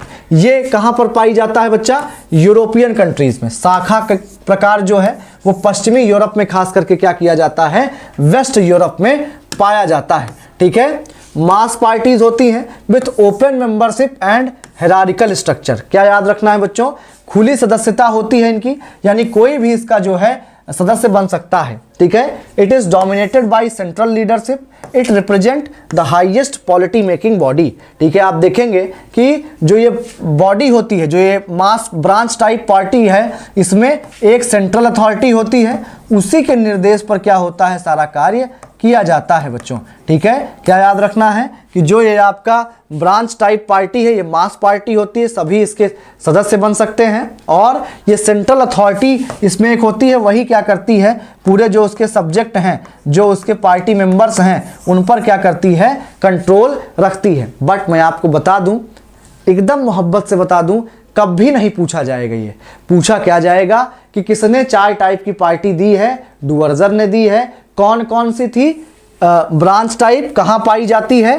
ठीक है। कौन कौन सी party, German Social Democratic Party, British Labour Party. क्या याद कर लो, ब्रांच टाइप, ठीक है, कहाँ पाई जाती है, वेस्ट यूरोप में, और 1-2 पार्टी के नाम याद कर लो, बस। इससे ज़्यादा और कुछ आपको याद करने की जरूरत नहीं है। जैसे सेल टाइप क्या है, कम्युनिस्ट कंट्री में पाई जाती है, याद कर लो कि सेल टाइप कहाँ पाई जाती है, कम्युनिस्ट पार्टीज में पाई जाती है, खत्म काम। कॉकस कहाँ है बच्चा, आप देखेंगे अमेरिका में पाई जाती है, ठीक है, इसको आप याद कर लो। ये एक कमेटी टाइप है, ठीक है, कॉकस क्या है, एक कमेटी टाइप है, ठीक है। They are a small group of leaders and elites, they emphasise is more on quality than quantity. यानी आप देखेंगे इसे, ये छोटी पार्टी होती है, ठीक है। ये एक छोटा समूह होता है किनका, जो बड़े नेता हैं, जो ओलिगार्क हैं, जो अभिजात वर्ग के हैं, जो पढ़े लिखे हैं, समझदार हैं, उनकी ये पार्टी होती है कॉकस, ठीक है। और ये कहाँ पर पाई जाती है, अमेरिका में पाई जाती है ऐसी पार्टियां, ठीक है। सेल टाइप क्या है आपका, कम्युनिस्ट कंट्रीज में पाई जाती है, ठीक है। आप देखते हैं बच्चा कि यहां पर क्या होता है बच्चों, ये गुप्त होती है और अत्यधिक अनुशासित होती है, ठीक है। मिलिशिया क्या है बच्चा, फासिस्ट और नाजी, ठीक है, फासिस्ट नाजी। मिलिशिया क्या है बच्चों, जो आपका हिटलर मुसोलिनी की पार्टी थी, उसको मिलिशिया कहा जाता है, ठीक है। इसमें क्या होता है बच्चों, जैसे आप देखेंगे fascist party of Mussolini, red guards of communist party of China, ठीक है, ये सब क्या है आप देखेंगे मिलिशिया में है। यहाँ पर क्या होगा बच्चों, यहाँ पर आर्मी कमांड करती है, इन पार्टीज को क्या करती है, आर्मी कमांड करती है। जो उस देश की आर्मी होती है वो इनको अच्छे तरीके से अपने अंडर में रखती है। अब मैं फिर से आपको रिपीट करता हूं, क्या आपको याद करना है, ब्रांच टाइप क्या है बच्चों, आपको याद रखना है, ये वेस्ट यूरोपियन का है, ठीक है। ये एक तरीके से लिबरल पार्टीज होती हैं, ठीक है, ये मास पार्टीज होती हैं। दूसरा सेल टाइप कम्युनिज्म याद कर लो, कॉकस अमेरिकन याद कर लो, मिलिशिया फासिस्ट और नाजी याद कर लो। ये कौन सी थियरी है बच्चा, एलीट से याद कर लो, एलीट आपको याद होगा। कॉकस क्या है, एलीट का है, सेल क्या है, कम्युनिस्ट का है, ठीक है। और ये जो मिलिशिया है ये फासिज्म और नाजिज्म का है, और ये तो भैया लिबरलिज्म का है, ठीक है। लिबरल पार्टीज हैं, सब के लिए इनकी सदस्यता क्या होती है, ओपन होती है, ठीक है। ये हो गया आपका डुवर्जर। डुवर्जर ने इतनी बातें की हैं, इतना बात आपको क्या करना पड़ेगा, डुवर्जर के बारे में बच्चों याद रखना पड़ेगा। अब क्या है बच्चा, दूसरी बात हम किसके बारे में करेंगे, सार्टोरी। सार्टोरी ने क्या कहा है, आप देखेंगे सार्टोरी का भी बहुत ज़्यादा काम रहा है आपके पार्टी सिस्टम में। According to him, party system is not shaped by number of parties but by the number of parties having systematic relevance, that is influence system। इन्होंने डुवर्जर को कहा कि डुवर्जर ने बता तो दिया कि एक पार्टी सिस्टम होगा, multi party system, 2 party system, बता तो दिया, लेकिन वो नंबर पर बेस्ड ही नहीं होता है। इन्होंने सार्टोरी ने डुवर्जर को सुधारने का काम किया। इन्होंने क्या कहा कि नंबर ऑफ पार्टी से कोई मतलब नहीं है, अगर 50 पार्टी भी है लेकिन उस राज्य में, उस देश में एक ही पार्टी का शासन हो रहा है, तो 50 पार्टी होने का क्या मतलब है, क्यों हम उसको जो है मल्टी पार्टी सिस्टम कहें। ये क्या कहते हैं, नंबर ऑफ पार्टीज कितनी है इससे फर्क नहीं पड़ता है, बल्कि उन पार्टीज का रेलिवेंस क्या है, उन पार्टीज का इन्फ्लुएंस क्या है, यानी उन पार्टियों का प्रासंगिकता क्या है, उन पार्टीज का प्रभाव क्या है, ये महत्वपूर्ण है बच्चों। ठीक है, वो कहते हैं कि पार्टी प्रणाली संख्या से नहीं बल्कि उनकी प्रासंगिकता और प्रभाव से क्या होता है, निर्धारित होता है। यानी नंबर ऑफ पार्टीज से नहीं बल्कि उनके रेलेवेंस और इन्फ्लुएंस से। ठीक है, भले ही इंडिया में बहुत सारी पार्टीज हैं, लेकिन आप देखेंगे क्या सबका इन्फ्लुएंस है, तो बिल्कुल है। सबका इन्फ्लुएंस हमारे इंडियन पॉलिटिक्स में है कुछ ना कुछ। तो हम इंडिया वाले मल्टी पार्टी हो सकते हैं, लेकिन चाइना में, चाइना कहता है हम मल्टी पार्टी सिस्टम है, डेमोक्रेसी को फॉलो करते हैं। ठीक है, डेमोक्रेटिक है, हमारे यहाँ रूल्स रेगुलेशन सब है सबके पास। तो ऐसा थोड़ी है, भले ही आपके पास बहुत सारी पार्टियां हों, लेकिन पावर में तो कम्युनिस्ट पार्टी ही आती है। तो वन पार्टी सिस्टम कहा ही जाएगा आपको, क्योंकि जीवन भर से कम्युनिस्ट पार्टी ही आ रही है। ठीक है, तो इसका मतलब क्या है, कितनी पार्टियां हैं, नंबर ऑफ पार्टीज, उससे डिपेंड नहीं करता है, बल्कि डिपेंड किस पे करता है कि उनका प्रभाव क्या है। ठीक है बच्चों, इस बात को आपको याद रखना है। He classified party system in 2 types. उसने 2 प्रकार के पार्टी सिस्टम की बात की। पहला क्या है, कॉम्पिटिटिव सिस्टम, और दूसरा क्या है, नॉन कॉम्पिटिटिव सिस्टम। तो पहले कॉम्पिटिटिव सिस्टम समझते हैं, यानी प्रतिस्पर्धी प्रणाली समझते हैं। इन्होंने क्या कहा बच्चों, it includes the real participation and interaction of power and political parties. आप देखेंगे बच्चों, ये प्रतिस्पर्धी प्रणाली है, यानी इस टाइप में क्या होता है, बहुत ज़्यादा प्रतिस्पर्धा होती है लोगों के वोट पाने के लिए, चुनाव में तगड़े से लड़ती हैं। ये जितने टाइप की पार्टियां इन्होंने दिया है, इन्होंने क्या बताया है आपके सार्टोरी ने, कि ये सब क्या है, कॉम्पिटिटिव पार्टी सिस्टम। इसमें सत्ता और राजनीतिक दलों की वास्तविक भागीदारी होती है। ठीक है, इस प्रकार को आगे निम्नलिखित वर्गों में इन्होंने क्या किया है, विभाजित किया है। कौन कौन सी पार्टीज हैं इन्होंने इसमें बताया है, जैसे पोलराइज्ड प्लूरलिज्म। ठीक है, यानी which include a combination of by and multi party system. यहां पर क्या होता है, जो ध्रुवीकृत बहुलवाद है, यानी जो आपका कह सकते हैं combination of by and multi party system इसमें होता है, यानी द्विदलीय और बहुदलीय प्रणाली का संयोजन शामिल है। यानी आप देखेंगे बच्चों कि जो कॉम्पिटिटिव सिस्टम है, जो कॉम्पिटिटिव सिस्टम में इन्होंने बात की है, इसमें ऐसे सिस्टम आते हैं, ऐसा टाइप ऑफ पार्टी सिस्टम आता है जो आपस में क्या है, बहुत कॉम्पिटिटिव है। यानी उनका रेलिवेंस है। ऐसे समझिए कि ये जितनी पार्टीज हैं, इनका रेलिवेंस है, आपके प्रभाव है किसमें, सिस्टम में। ठीक है, पॉलिटिकल सिस्टम में इनका प्रभाव है। कौन कौन सा है, simple 2 party system, moderate pluralism, extreme pluralism, 2 party system, predominant party system और एटमाइज्ड पार्टी सिस्टम। नाम याद रह जाए तो बहुत अच्छी बात है, ना याद रहे तो कोई ज़रूरत नहीं है। सिर्फ ये याद रखो कि 2 टाइप में बांटा है, एक कॉम्पिटिटिव में और दूसरा नॉन कॉम्पिटिटिव में। बस ये याद रह जाए, बहुत बड़ी बात है। बाकी आपको जो है पूरा नाम याद रहे तो वेल एंड गुड, ना याद रहे तो कोई दिक्कत नहीं है। अब गैर प्रतिस्पर्धी प्रणालियाँ कौन है, अब यहाँ पर क्या होगा बच्चा, कॉम्पिटिटिव सिस्टम में क्या होगा, डेमोक्रेसी होगा उस देश में। ठीक है, वहाँ पर रेगुलर इलेक्शन हो रहे होंगे।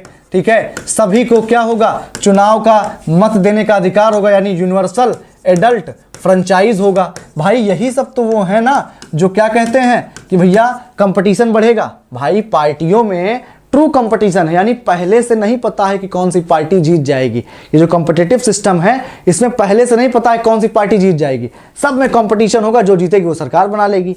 ठीक है, लेकिन जो नॉन कॉम्पिटिटिव सिस्टम है, ये नाम मात्र की यहाँ पर पार्टीज होती हैं, नाम मात्र की पार्टीज होती हैं बच्चों, पार्टियां होती हैं। ठीक है, कोई मतलब नहीं होता है ऐसी मल्टी पार्टी सिस्टम का, कोई मतलब नहीं है। In this system the contestant and the opponents are deprived of equal rights to participate in the political process. ठीक है, आप देखेंगे कि जो इसमें विरोधी दल होते हैं ना, उनको राजनीतिक प्रक्रिया में भाग लेने के समान अधिकार से वंचित किया जाता है। यानी आप देखेंगे जैसे चाइना में अगर और भी पार्टियों को इक्वल राइट दिया जाए कि आप अच्छे से पार्टिसिपेट करो, इलेक्शन में लड़ो, चुनाव होगा प्रॉपर अच्छे से, तब कम्युनिस्ट पार्टी हार जाए। लेकिन वहाँ इक्वल राइट मिलता ही नहीं और पार्टीज़ को।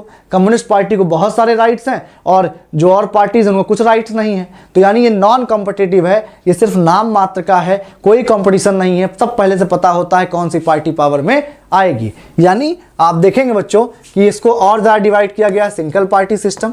ठीक है, 1 party totalitarian, party authoritarian, word party पर, ये मतलब डिवाइड किया है बट आपको याद नहीं रखना है। ठीक है, मैंने दे दिया था कि भैया अगर कोई बहुत ज़्यादा कह सकते हैं कि जो है याद रखना चाहे तो कर लेगा, बट कोई मतलब नहीं है। जो मैंने समझाया आपको कि सार्टोरी ने 2 पार्ट में डिवाइड किया, कॉम्पिटिटिव जहां पर प्रॉपर कंपटीशन होता है, democracy, election, universal adult franchise वो है, और दूसरा नॉन कॉम्पिटिटिव है जहां पर नाम मात्र की पार्टियां हैं, उनका कोई मतलब नहीं है, एक ही पार्टी क्या करती है वो जीतेगी ये पता होता है। तो ये आपको क्या करना है, सिर्फ अच्छे तरीके से याद रखना है बच्चों, ठीक है। नेक्स्ट हम क्या चलेंगे बच्चों, रॉबर्ट मिचल का आयरन लॉ ऑफ ओलिगार्की। मैंने आपको पहले भी पढ़ाया हुआ है, ये एक एलीट थे, एलिटिस्ट थियरी है, एलिटिस्ट थियरी है बच्चा आपके पार्टी सिस्टम की।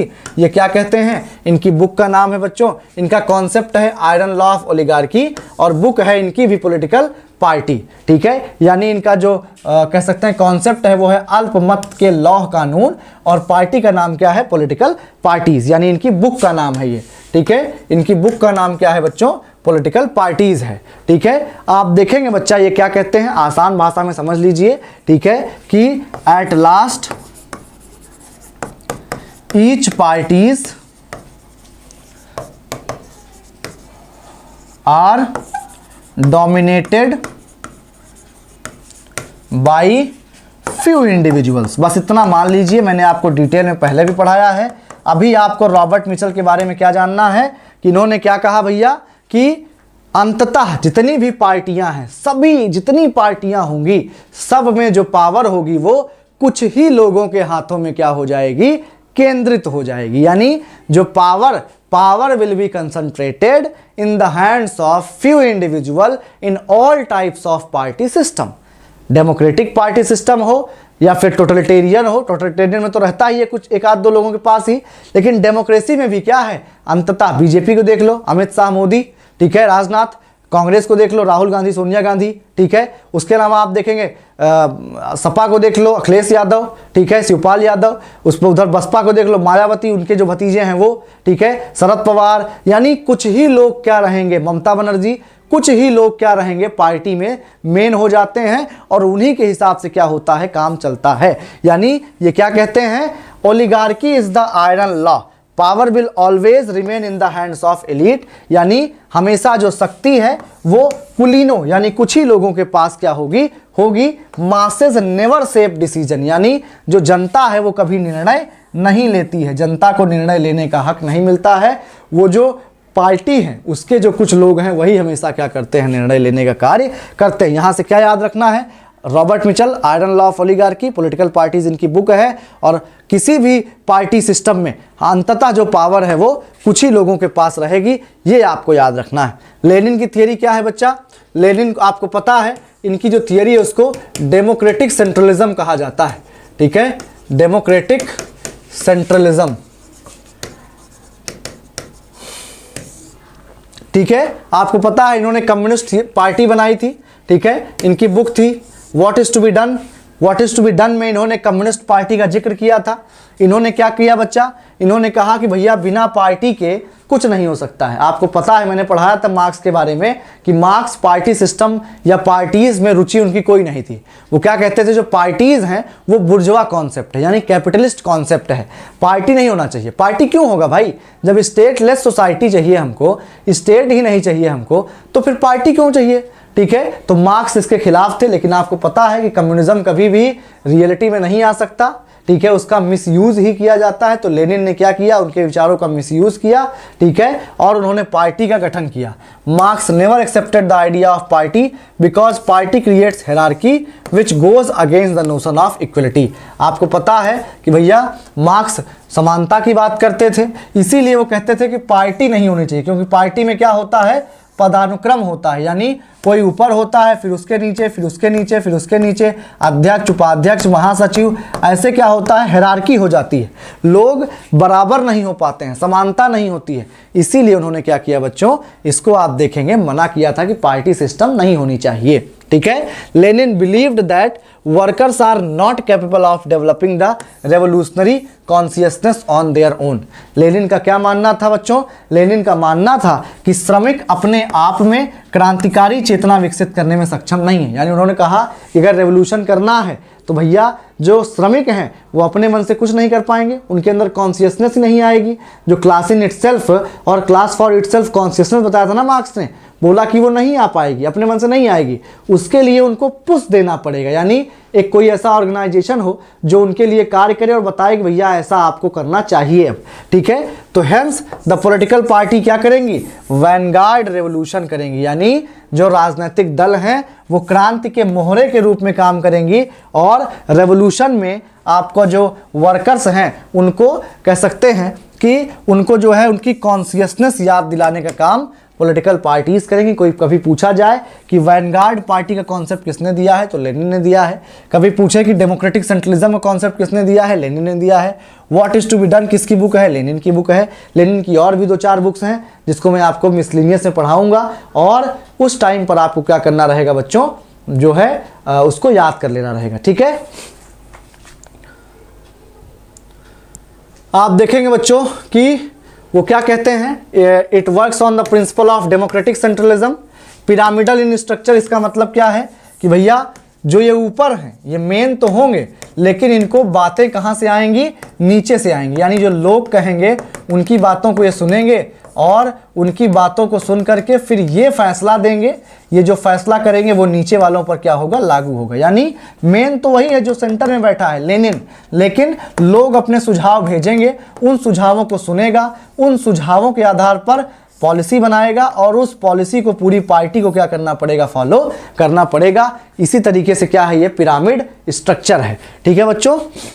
अब सेल मैंने बताया ही बच्चा कि इसकी लोकल सेल्स हुआ करती थी लोकल लेवल पर, ये एक सीक्रेट सोसाइटी हुआ करता था, ठीक है। आप देखेंगे गुप्त समाज हुआ करता था जिसका उद्देश्य क्या था, राज्य को उखाड़ फेंकना, यानी जो कैपिटलिस्ट कह सकते हैं स्टेट था उसको उखाड़ फेंकना इनका मेन मोटिव था, ठीक है। और आप देखेंगे कि बॉटम अप अप्रोच होता है, top leadership will do what is determined at the base, यानी यहाँ पर जो डिसाइड होगा वही टॉप लीडरशिप करेगा। ये सिर्फ कहने की बात थी बच्चा, ये सिर्फ थियरी की बात थी। प्रैक्टिस में क्या होता था बच्चा, जो ये बोलते थे, लेनिन साहब ऊपर थे, लेनिन साहब जो बोलते थे वही क्या होता था, आपका नीचे होता था, ठीक है।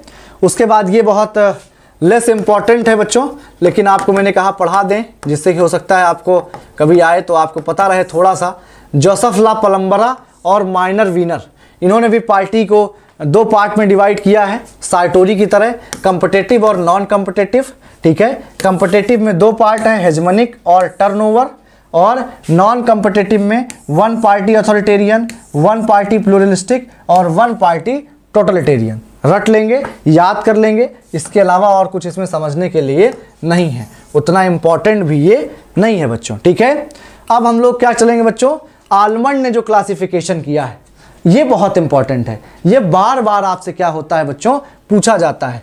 आलमंड का जो क्लासिफिकेशन है पार्टीज को लेकर के ये पूछा जाता है, ठीक है। इसके आपको टाइप्स भी याद रखने पड़ेंगे, ठीक है। यानी ये 4 टाइप्स की बात करते हैं, ठीक है। जो आपका आलमंड है वो क्या करता है, ही क्लासिफाइड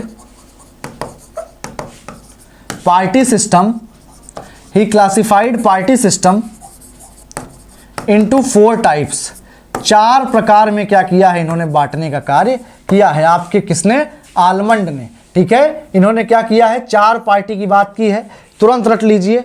पहला क्या है, authoritative dominant party, non authoritarian dominant party, competitive 2 party system, competitive multi party system, ठीक है बच्चों।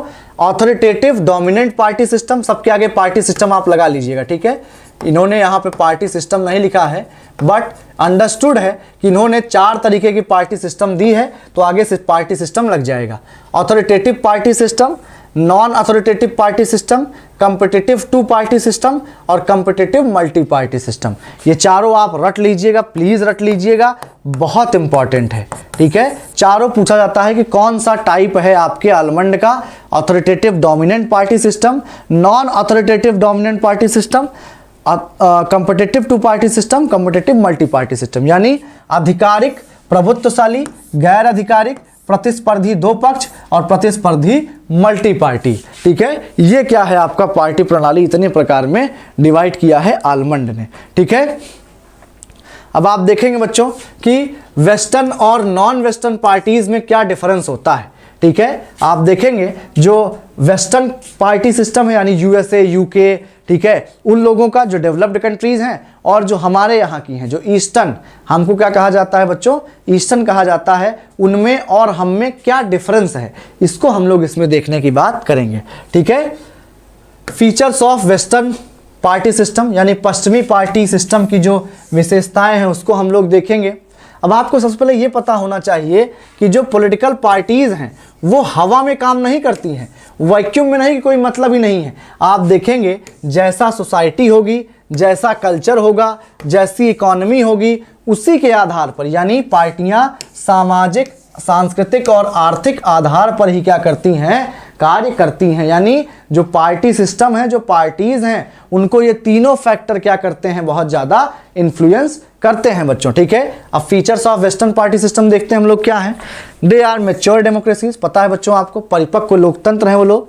हेंस डेमोक्रेसी वहाँ पर अच्छे तरीके से है। ठीक है। वहाँ पर जो पॉलिटिकल पार्टीज़ हैं ना, उनके अंदर भी डेमोक्रेसी है। अगर आपने यूएस इलेक्शन, जो प्रेसिडेंट इलेक्शन था, उसको अगर आपने ध्यान से फॉलो किया हो तो आपने देखा होगा कि जो ट्रंप थे ना, ट्रंप या फिर जो आपका कह सकते हैं जो दूसरी जो डेमोक्रेटिक पार्टी की महिला उम्मीदवार थी, पहले उनके पार्टियों में इलेक्शन होता है, उनकी पार्टी के अंदर से ही क्या होते हैं, 1 2 3 लोग, जितने लोग खड़े होंगे वो खड़े हो जाएंगे कि हाँ मैं राष्ट्रपति का उम्मीदवार बनना चाहता हूँ।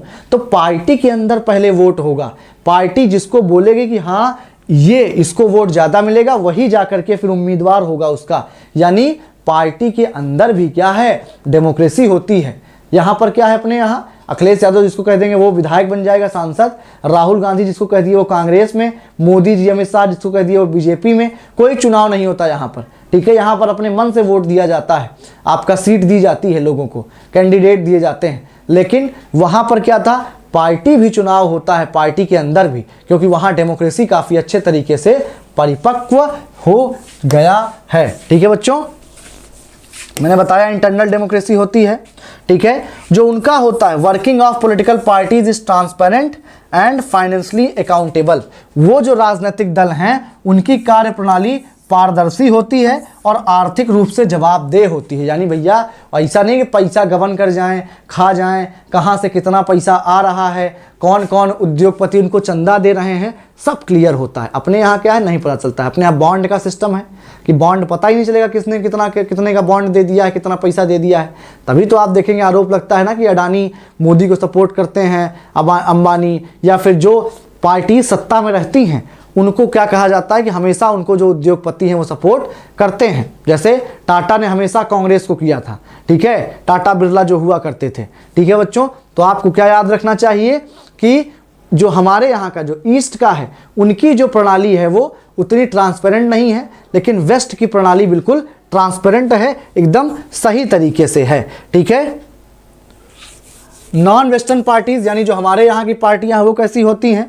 ठीक है। आप देखेंगे बच्चा कि इसमें क्या होता है, पैराडॉक्स होता है, यानी विरोधाभासी विशेषताएं दिखती हैं। ठीक है। The parties are modern and bureaucratic in organisation but traditional in functioning. आप देखेंगे बच्चा बढ़िया हैवी मंत्री, ठीक है, अध्यक्ष, उपाध्यक्ष सब बना लेंगे, यानी बिल्कुल क्या है, जो मॉडर्न सिस्टम है, जिस तरीके से पार्टियां बनती हैं उस हिसाब से वो बना लेंगे। लेकिन काम कैसा होगा, काम ट्रेडिशनल ही होगा, काम बिल्कुल खराब होगा, काम उस तरीके से अच्छा वो लोग नहीं कर पाते हैं। उसके बाद दूसरी बात क्या है कि भैया यहाँ की जो पॉलिटिक्स है वो बहुत ज़्यादा कॉम्प्लेक्स है। पता है आपको क्यों कॉम्प्लेक्स है, क्यों जटिल है? क्योंकि कास्ट बेस्ड है, रिलीजन बेस्ड है।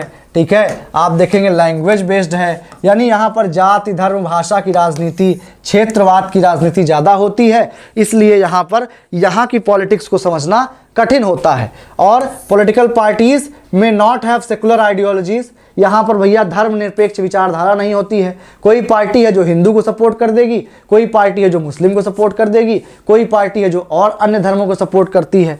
They like intra party democracy, अंतर पार्टी लोकतंत्र तो होता ही नहीं। मैंने बताया ही कि जो बड़े लीडर हैं वो जिसको चाहेंगे वही चुनाव लड़ेगा।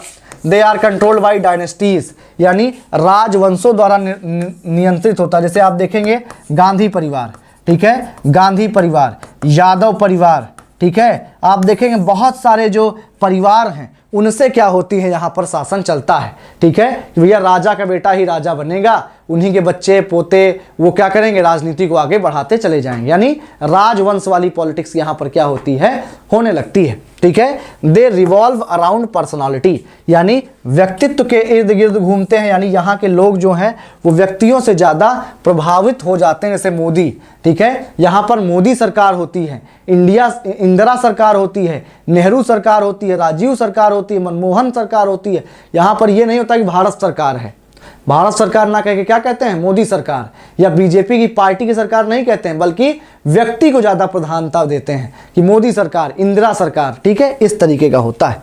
दे लैक ट्रांसपेरेंसी एंड अकाउंटेबिलिटी, ये तो पता है आपको, इनमें पारदर्शिता और जवाबदेही का अभाव होता है। कुछ नहीं पता कहाँ से पैसा आ रहा है, कहाँ से इतने बड़े बड़े कार्यालय बन रहे हैं, कुछ नहीं पता होता है बच्चों। ठीक है, अब देखेंगे बच्चा कि द थियरी ऑफ पार्टीलेस डेमोक्रेसी, पार्टीलेस, कभी कभी पार्टी नहीं भी होती है बच्चा, पार्टीलेस डेमोक्रेसी की जो थियरी है आपको याद रखना है, ये कहाँ से आती है, Mahatma Gandhi, George Washington, James Madison, MN. Roy, Acharya Vinoba Bhave, Jayaprakash Narayan. ठीक है, इनको जो है यहाँ से आपका पार्टीलेस डेमोक्रेसी की बात होती है। हालांकि ये सब यूटोपियन है बच्चों, बिना पार्टीज के कुछ भी नहीं हो सकता है। अगर डेमोक्रेसी है बच्चा तो पार्टीज का होना क्या है, अनिवार्य है। ठीक है, अब हम लोग देखेंगे बच्चों interest group and pressure group, जो कि इसी का पार्ट है।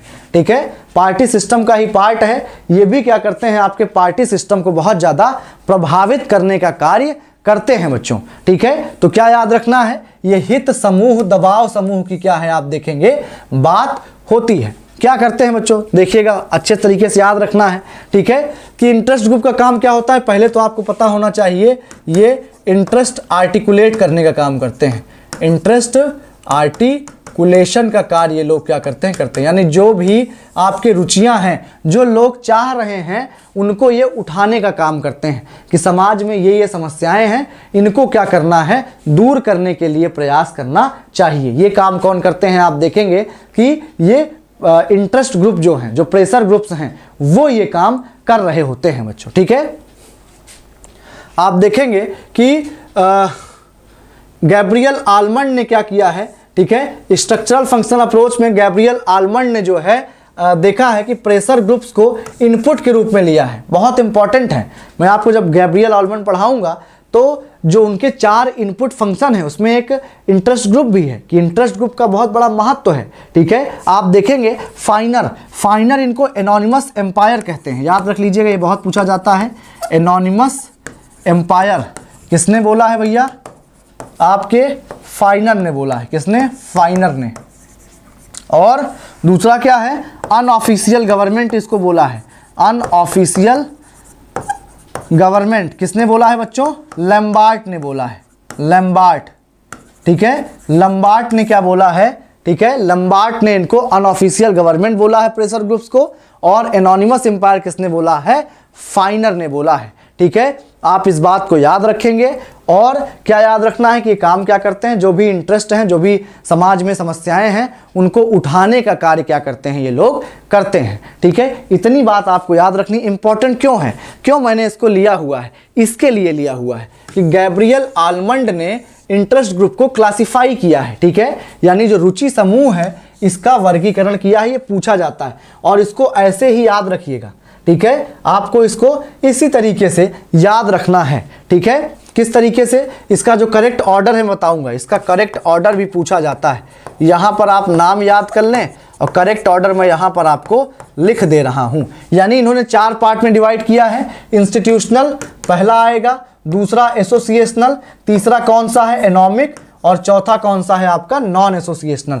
इस ऑर्डर में आपको क्या रखना है, याद रखना है जो मैंने आपको बताया बच्चों। ठीक है, कि आपके जो गैब्रियल आलमंड हैं उन्होंने इंटरेस्ट ग्रुप को 4 टाइप्स में बांटा है, 4 विभागों में बांट दिया है इसको। ठीक है, कौन कौन से आप देखेंगे बच्चों कि पहला क्या है, इंस्टीट्यूशनल, दूसरा एसोसिएशनल, तीसरे नंबर पर एनॉमिक आता है, और चौथे पर नॉन एसोसिएशनल आएगा। ठीक है बच्चों, तो इन चारों को आपको याद रखना है। जिस जिस तरीके से, जिस ऑर्डर में मैंने बताया है उसी ऑर्डर में, पहला, दूसरा, तीसरा, चौथा, ऐसे पूछ लेता है करेक्ट ऑर्डर बताइए आप जो है गैब्रियल आलमंड के क्लासिफिकेशन का। तो आपको पता रहे कि इंस्टीट्यूशनल, एसोसिएशनल दूसरा है, तीसरा एनॉमिक है और चौथा क्या है, नॉन एसोसिएशनल है। ठीक है, उसके बाद दूसरा किसने बांटा है बच्चा, जीन ब्लॉन्डल ने। इनका भी क्लासिफिकेशन बहुत इंपॉर्टेंट है। जीन ब्लॉन्डल ने जो प्रेशर ग्रुप्स था उसको दो पार्ट में बांटा, पहले कम्युनिटी में और उसके बाद एसोसिएशनल ग्रुप में। ठीक है, पहले किस में बांटा, कम्युनिटी और एसोसिएशनल ग्रुप में। कम्युनिटी में क्या है बच्चा, दो टाइप है, कस्टमरी यानी प्रथागत, इंस्टीट्यूशनल यानी संस्थागत। एसोसिएशनल में भी प्रोटेक्टिव है यानी रक्षात्मक, और प्रमोशनल यानी प्रमोशनल। ठीक है, तो ये ऐसे रख लीजिएगा कि टाइप्स ऑफ प्रेशर ग्रुप्स ब्लॉन्डल ने क्या बांटा है, कम्युनिटी और एसोसिएशनल। कम्युनिटी में आपका कस्टमरी है और इंस्टीट्यूशनल है, और एसोसिएशनल में क्या है, प्रोटेक्टिव और प्रमोशनल है। इस दोनों बातों को आप अच्छे तरीके से क्या रखेंगे, याद रख लेंगे। इसके अलावा आपको कुछ भी याद रखने की ज़रूरत नहीं है पार्टी सिस्टम में। ठीक है बच्चों, ये पूरा क्या था, आपको मैंने पूरा अच्छे तरीके से पूरा पार्टी सिस्टम क्या किया और पॉलिटिकल कल्चर क्या किया, अच्छे से पढ़ाने का कार्य किया। ठीक है बच्चों, इस लेक्चर में हमने अच्छे तरीके से पूरा पॉलिटिकल कल्चर पढ़ा कि लोग पॉलिटिक्स के बारे में क्या सोचते हैं, पॉलिटिकल सिस्टम के बारे में क्या सोचते हैं, उनकी विचारधारा कैसे बनती है, क्या सोचते हैं वो। तीन तरीके का बताया मैंने आपको, पैरोकियल बताया और उसके बाद सब्जेक्ट बताया, और आपका मैंने क्या बताया, पार्टिसिपेंट बनाया। तीनों कहाँ पाए जाते हैं, सिविक कल्चर एक ऐसा कल्चर है जहाँ पर तीनों क्या होते हैं, पाए जाते हैं।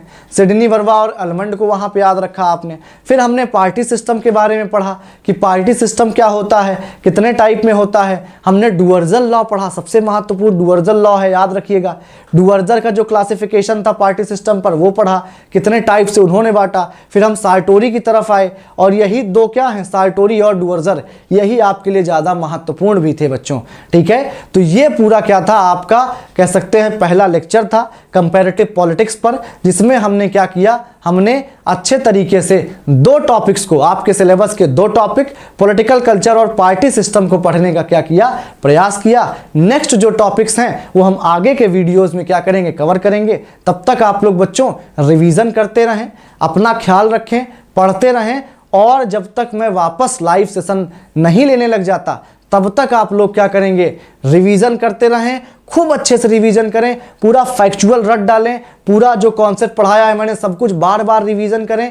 ठीक है, जो भी मैंने टेस्ट दिए हैं सब टेस्ट देते रहें आप सभी लोग। उसके अलावा क्या करना है बच्चों, टेस्ट के अलावा आपको जो टेस्ट में गलतियां हो रही हैं उसको भी आप सुधारें। ठीक है, और सारी चीज़ों को रिवीजन जरूर करते रहें बच्चों, रिवीजन इज द की। ठीक है बच्चों, नेक्स्ट वीडियो हम लोग मिलते हैं, तब तक आप सभी लोग अपना ख्याल रखें। बहुत बहुत धन्यवाद, थैंक यू सो मच, ख्याल रखें अपना बच्चों। ठीक है, थैंक यू।